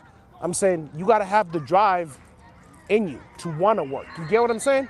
I mean, you could teach, I'm saying for me, you could teach dogs commands. You could be like, sit, run, this and that. But I feel like if, with what I've seen, maybe because I've only, most of the times have Camelot dogs, and they're crazy, bro. You know what I mean when I say they're crazy. Not that they're bad dogs. They're crazy, they determined, they know what they want, and they just have a certain way. And so when Right. this is why, other people, I used to get afraid when people be like, oh, you don't bring your dogs to dog show? And I'm like, nah, Thanos will want to kill everything walking. You know what I'm saying? Absolutely. Everything, and it's Absolutely. not, but they don't understand that because they're in the bully community, and they're like, well, my dog's, it reads papers and does mathematics, and I'm like, but my dog is a dog. It still acts like an old school dog. It still barks. It's still animal driven. It's still just, what I'm saying, I'm teaching him, but he has his own way of doing things. Like females in heat, because I've seen some dogs who are females in heat and they're calm and collective. My dogs don't do that. You know what I'm saying? Right, They don't right, do exactly. it get crazy. You know what I mean? So that's why I'm like, I'm not saying that. I mean, I'm saying with what I've learned. Can I say it like that instead of saying that's a definite? With what I've learned, like I feel like you should already have the drive. But if you don't have the drive, it's not the same. You know what I mean? Because that's what the thing I always tell my son when I made it clear that I said you could do whatever you want, because I don't want you to do what you don't want and then you half-assing it. You get what I'm Right, saying? right. Like, because I could be like, play football, but if you're not playing, if you could play, but if you don't want to play, you're not gonna run harder. You're not gonna do the plays. You're not gonna enjoy it. You're gonna want to quit it. You're not gonna put in the effort. And that's, if that makes sense. I'm saying, yeah, drive helps with the effort, because you could teach a dog, but like saying, if I bring one of your dogs and bring a dog with no drive and they do the same thing, you put it on video, it'll be two different things. You get what I'm saying? You'd be like, that dog look like you don't even want to be there. Yeah. That's what I mean, I guess. Hey, get the helmet. So, I mean, I'm a firm believer that it is possible. Uh, for a dog to transform or to transform a dog.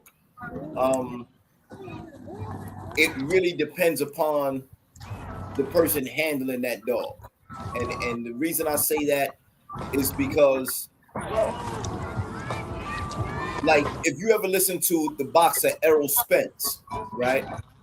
Errol Yeah. Spence Jr. will tell you that as a kid, it was his father that put him in boxing. It was his father that pushed him. It was his father that put him in that and said, well, this is what you're going to do.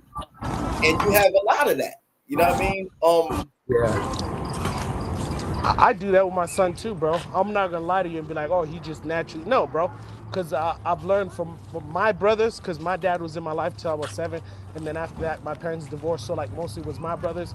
It was like, they always taught me, I got to teach you to how to work hard. I got to teach you how to do stuff. Because even my son sometimes will be like, I want to quit. And I'm like, nah, you going to keep going. I don't want to do this. Not because it's like it's that moral compass you were talking about earlier. Like sometimes you need that. You know what I'm saying?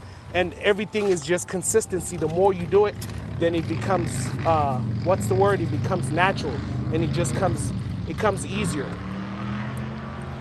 Definitely, you know, I'll put it this way: if you got a handler, right, who Yeah. doesn't have a work ethic themselves, right, then when it comes to trying to teach the dog what it needs to do or what its job is, then they're not going to be consistent with it, right? The handler's not going to be consistent because their work ethic is lacking, right?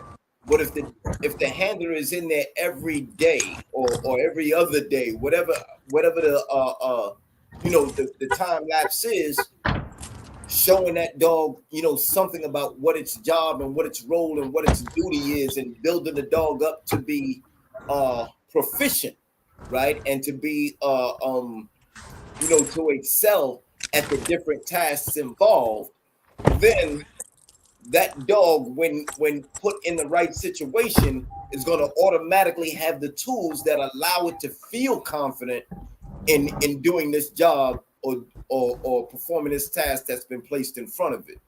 So it's definitely one of those things that for all intents and purposes, you look at certain dogs of the past, like we were talking about Chinaman earlier, right? And this is strictly on the box dog tip, historically speaking. You go close the window. This was a dog that didn't show any interest for like the first 4 years of his life. He showed no interest at all. And then somewhere along the line, he was told to this one, passed into the hands of that one, and they set him down. And next thing you know, he's literally eating dogs' guts out. Now, 4 years old is very late for a dog to show drive, to turn on, right? Most people would have given up on that dog by then. Most people would have kicked that dog to the curb, like, yo, he ain't worth it. He ain't nothing. He cold. And the patience factor is probably, like the brother Tony M was saying earlier, that's number one. You know what I mean? And by the way, Tony M says, shout out, salute to Zulu. Hey, what's up, bro? And you know what it is too, bro? It's reward. Like I said, with my son, I noticed that, when his team rallies behind him after he makes a tackle or when he's running or he does something, and it's like, yeah. And that's the other thing too, the interaction with the owner. How does the owner push the dog? How does the owner make the dog feel? Because everything that lives has energy. And something you spend a whole day with all the time, they know your feeling. They know, like my dogs know when I'm happy for them. My dogs know when sometimes I come in home not feeling good, and my dog will come sit down next to me, like kind of give me that look like, bro, what's good? You know what I mean? What's going on? You're not yourself. So like I said, so I get it. I get that point, and I can see it saying, because like I said, my son right now is happy because the team, everybody's behind him, everybody's pushing him, everybody, when they do drills, even the tackle drills, everybody saying his name, so that kind of gives him that energy, like, yeah, I'm doing something good. So I want to work harder. So I get that. I see what you're saying. It's definitely something that it's not an overnight process, right? I remember the first time I came home from a football practice and woke up all sore and feeling all crazy the next day. It was like, damn, am I really going back out here to do this again today? You know what I mean? Like it wasn't like you had days off to get rest and all of that. Like the body had to be put right back into the blender in order to build the body to have the tools, right? To have the strength, to have, do everything it needs to do to really get in there and compete on at its best level to put it that way. So Yeah, because even I'll use my wife as an example. When I first had the dogs, because I never bought. I'm not like the other breeders where I'll buy a grown dog. Most of the time, I want a dog that's young because I went through a phase when I was like, oh, I'm gonna save dogs. When people are like, I'm getting rid of this dog, and I'm like, oh, I'll take it in and try to find a family. And then dogs fight, dogs things. So like, I went through a process of like, I'm not gonna get grown dogs anymore unless it's a dog that I'm getting either from somebody I really know and really trust, or like so I can so understand. But then we went through a process where we're not breeding, we're not doing anything. So she was kind of like, we have all these dogs in the crib, and this was before the house. We have all these dogs in the crib, you doing all this stuff, and then what's the reward? And she was like, like um I can't, what I'm saying, like I can't mess with this. And then when we started selling litters and the money started coming in, then it was, oh, hey, are we getting more dogs? Hey, are we keeping this one? Hey, you get what I'm saying? So that's why I say I guess it's the reward factor and how you make something feel for doing what they're doing. right. And that's you using humans. I don't know if dogs and humans are the same. I'm just talking. So I mean, honestly, I operate on the premise that dogs have a degree of mind as well, right? Like I come from that school of thought that says everything has some degree of mentality, right? Right down to the smallest subatomic particle, right? For example, like electrons, right? There's a process called ionization where an electron separates from the nucleus that it was attached to, and then it goes kind of hurling through space, and it will bypass millions and billions of other atoms before it chooses one particular atom to attach itself to the nucleus of, right? Yeah. And the question arises, well, if it detached from one nucleus, what made it bypass all of these other millions and billions of other atoms that it could have attached to and attached to this particular atom, and then start a whole new creation, or basically come into start the building blocks of a whole new material object, right? Whatever that life form may be. So I can only attribute that to saying that that particular electron showed a preference. It preferred not to get attached to all of those others that it went past, and literally found itself attracted to a particular atom, a particular nucleus, and that's where it attached itself. And so now that nucleus and that atom bonds with other atoms, and they build to become something new and different. And So, you know what I'll say? I'll say why dogs think, bro. There's a lot of dogs, especially Kali and Thanos. Like they were I mean, other dogs do it now, especially now that I have animals. Like they try to find a way to, like, like you be like, okay, I've done this, so you're not gonna be able to figure this out. And then they're like, nah, look, I figured it out. What are you gonna do now? Oh, you gonna try this? Let me try something new. And like, it's an ongoing battle where it's like you one's trying to outthink the other, one's trying to do like, I'm the alpha, I'm the owner, and then the dog's like, nah, bro. You know what I'm saying? I want to do what I want to do. So I'm going to figure out how to get out of this cage. I'm going to figure out how to get out this chain. I'm going to figure out how to open this door. You get what I'm saying? So they do think. yeah, I definitely ascribe to that. I definitely ascribe to that.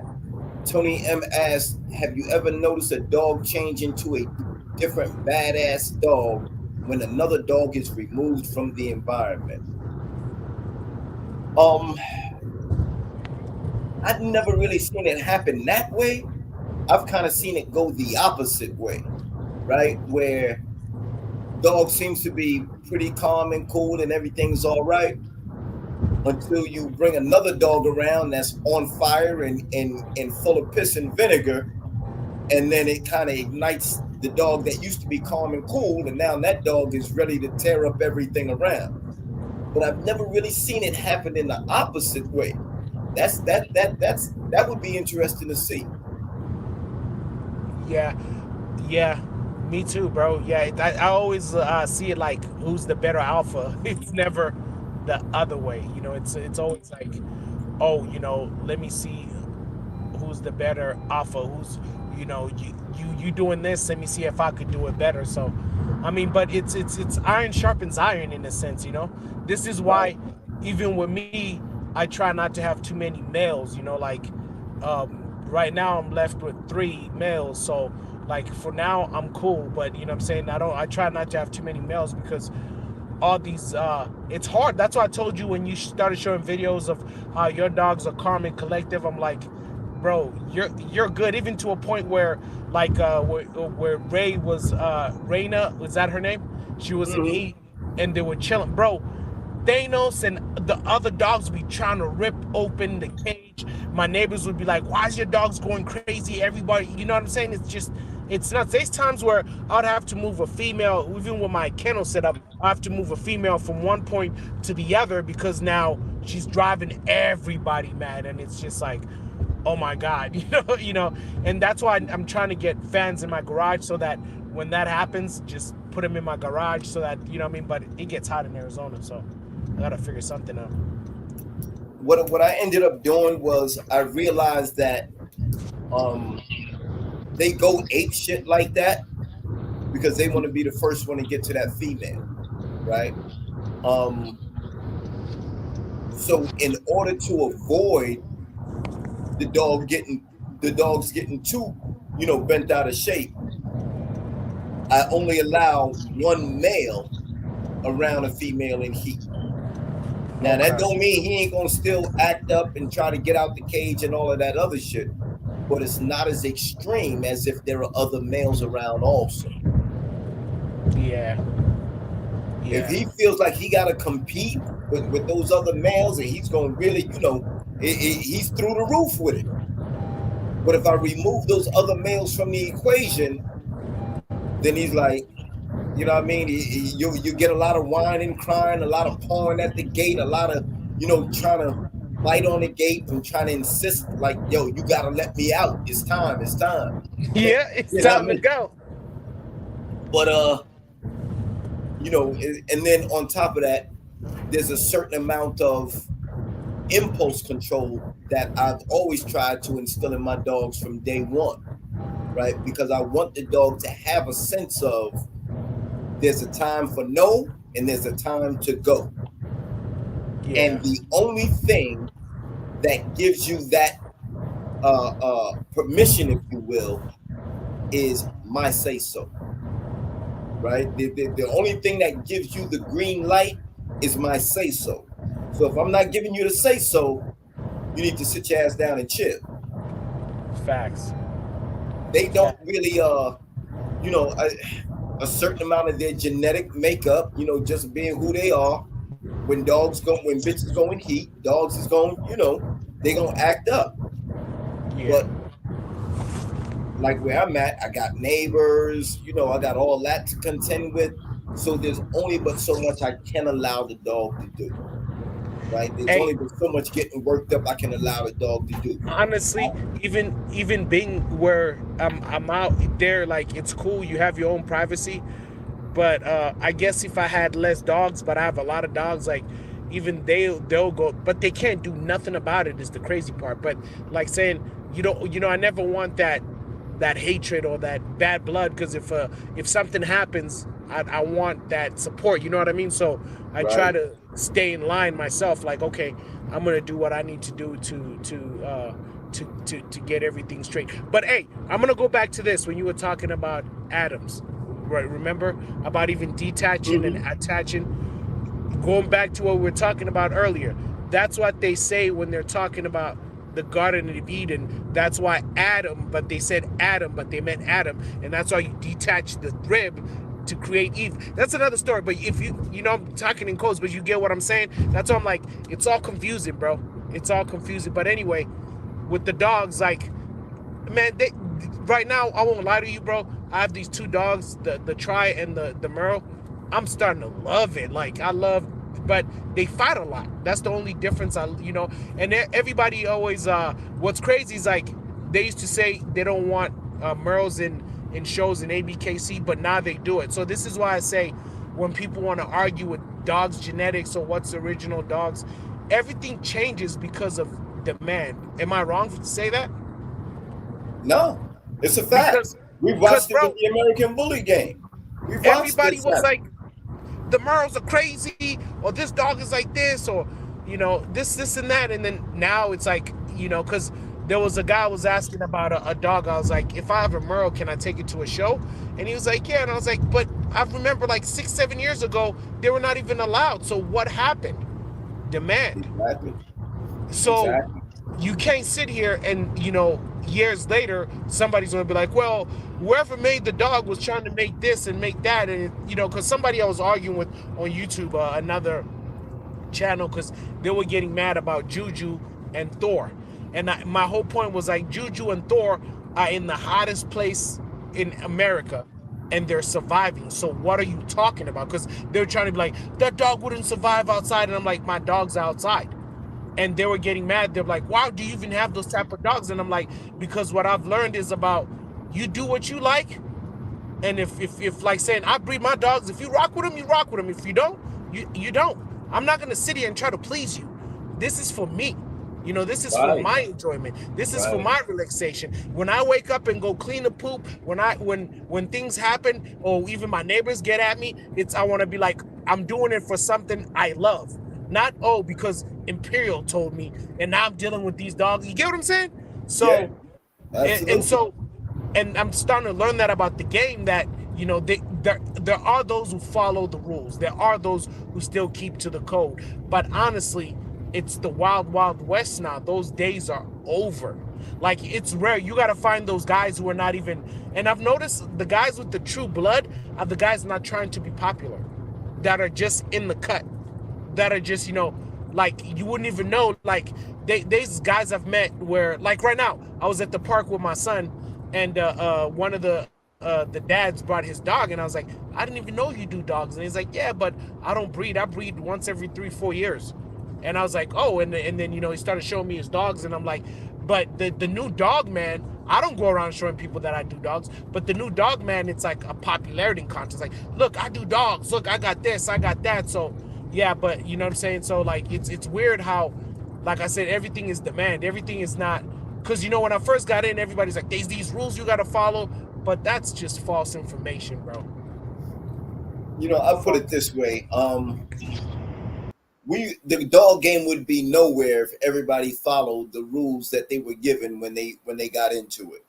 Right? Um, there's very few people, man, like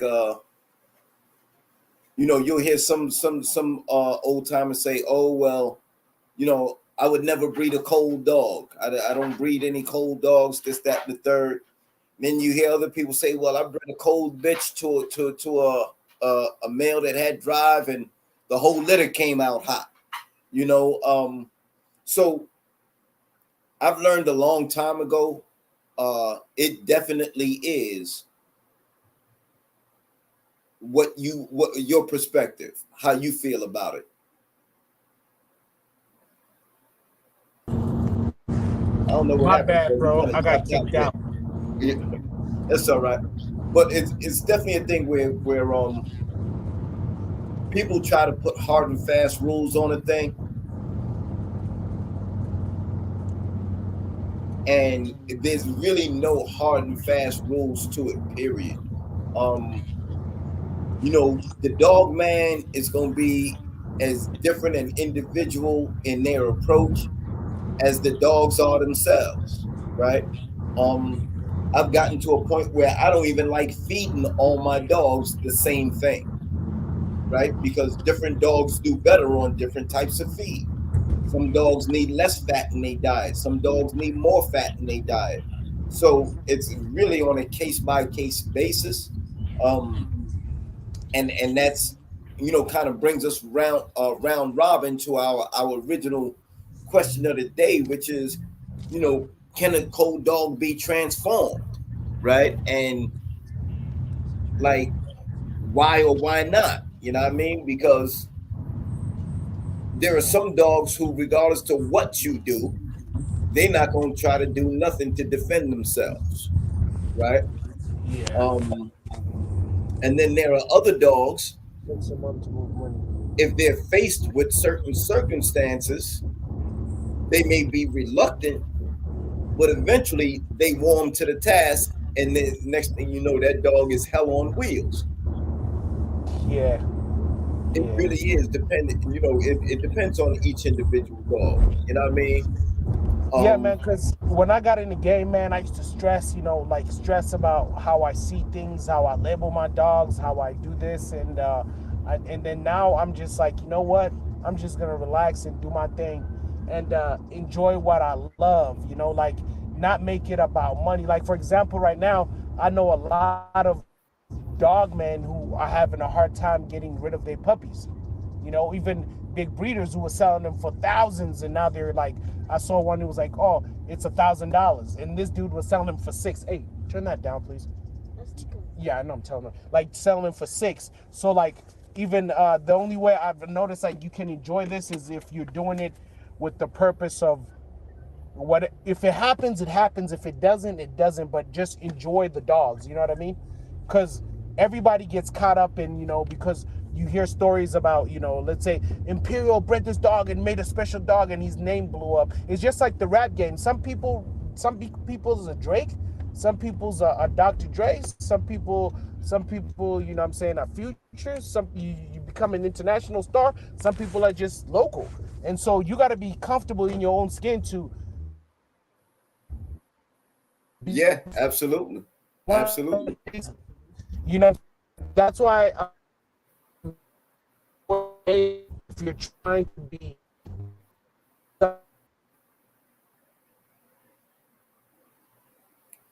You kind of broke up there, bro. I don't know. I celebrity don't know what channels, you kind of broke and up. he was just because I was going through something and I hit him up, and I started with these kind of dogs, man. Sometimes people expect to change the dog, that they have, like because they're so committed to one thing, and it was like it doesn't work. And so, like, recommend to people, like, don't try nobody else. Look like the brother's having a little bit of trouble with his stream. That's all right. He'll probably pop back in here in a little bit. Um, Tony M said cold dog don't really mean much these days. Honestly, I look at a cold dog that needs to fulfill a different purpose.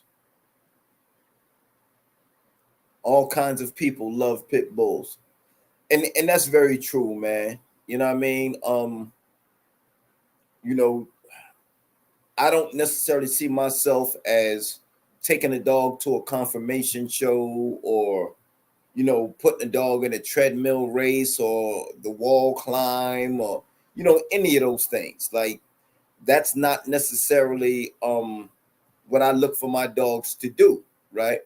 But at the end of the day, if I find that the dog, I look for dogs that like to hunt, um, and I like it when they have that natural tendency towards the field, but that's not always the case. When I first got the ghost face dog, he wasn't really, he wasn't about chasing too much.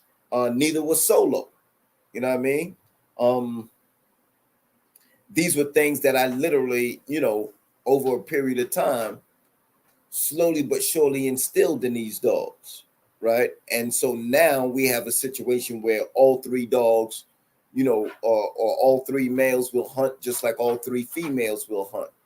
And sometimes, like Zulu was saying about his son and his peers, sometimes it takes the dog seeing other dogs doing the job and seeing that consistently in order for the dog to understand, okay, so this is what we do around here, right? This is what dogs do.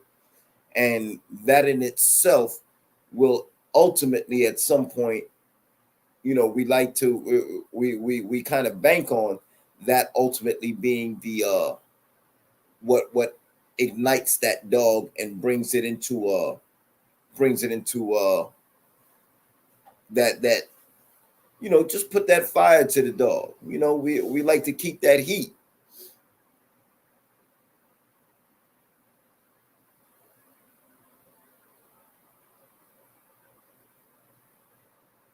Now, interesting that you say, like, the dog can just be some little kid's best friend. The dog may not show drive in any other set of circumstances, but if it befriends that child and that child is suddenly put in danger in some type of way, you're likely to see that dog react. Right? Like this is what we know about the dog as a species.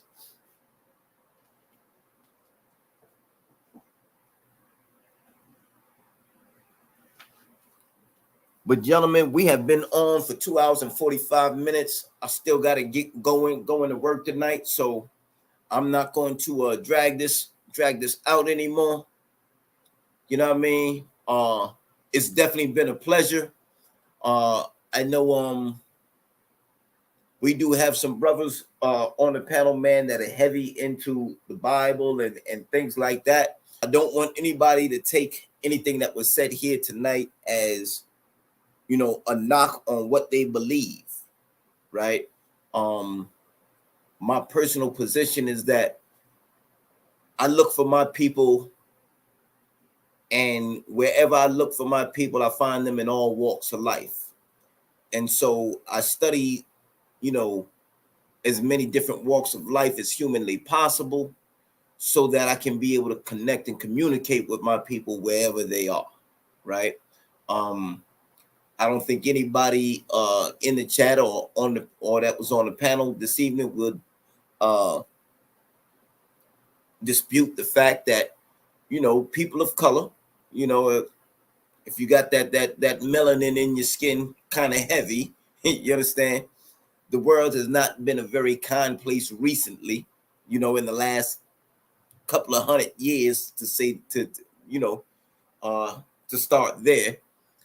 And so I always pay attention to where my people are, what they're doing, what they're holding on to, so that we can always have these dialogues, man, and really discuss, ways that we can come together as opposed to getting divided amongst ourselves. Tribalism is somewhat natural to the human condition, but at the same time, tribalism has also been the undoing, right, of the darker skinned races. We'll put it that way. So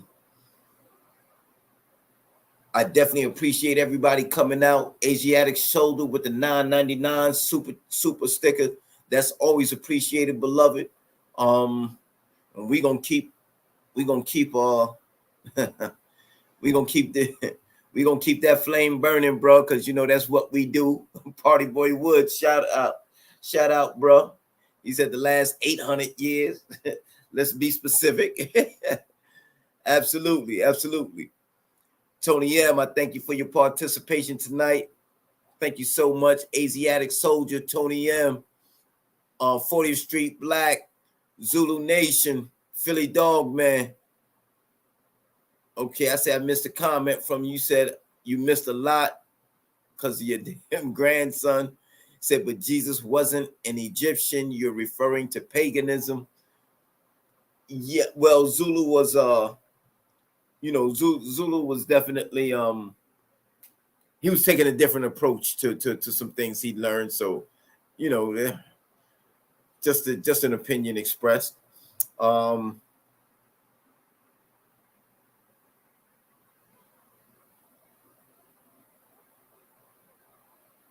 on. Mad Who said technology and no mention of the bow and arrow spreading from Africa to the rest of the world. Likely the ancestors of the San people. All other ancient technologies seem to have multiple points of discovery. Nice. Indeed, indeed.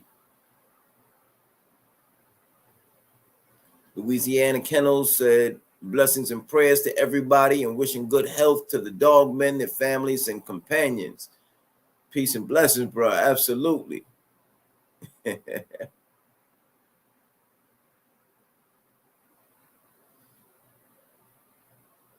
Brother AB in the building. Peace and blessings. I ain't even see you sneak in there, bro. My apologies. My apologies. I like to give the shout out when y'all come on in. But yeah, it looks like we done basically covered everything else, man. I'm gonna go ahead and wrap it up here so I can give my employer his just due. And I do want to say that I believe it is possible to transform a cold dog in the right hands with the right patience. Shout out to Tony M who touched on those things. Even 40th Street Black who said, yeah, man, certain dogs, if in the hands of an inadequate handler, they wouldn't have been what they turned out to be. So we know that there's certain qualities and characteristics that the handler should have.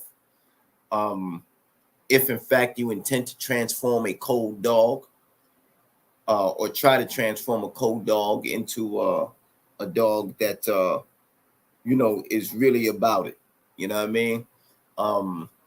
And that's whether you're working with that dog in the field or in the box, or and here we don't condone anything illegal, but we do recognize that everybody has their own lane, and I am not a moral judge of anybody at any time for any reason. So with that said, peace and blessings, fam. To my brothers from the Kemetic persuasion, let me say Hotep, which means peace. To my brothers from the Israelite persuasion, let me say Shalom. And to my brothers from the Islamic persuasion, let me say Assalamu alaikum. It all means the same thing. Peace and blessings be upon you all. This is Ray Imperial signing off. And remember, regardless to what you do and what you believe in, remember to keep the heat. Peace.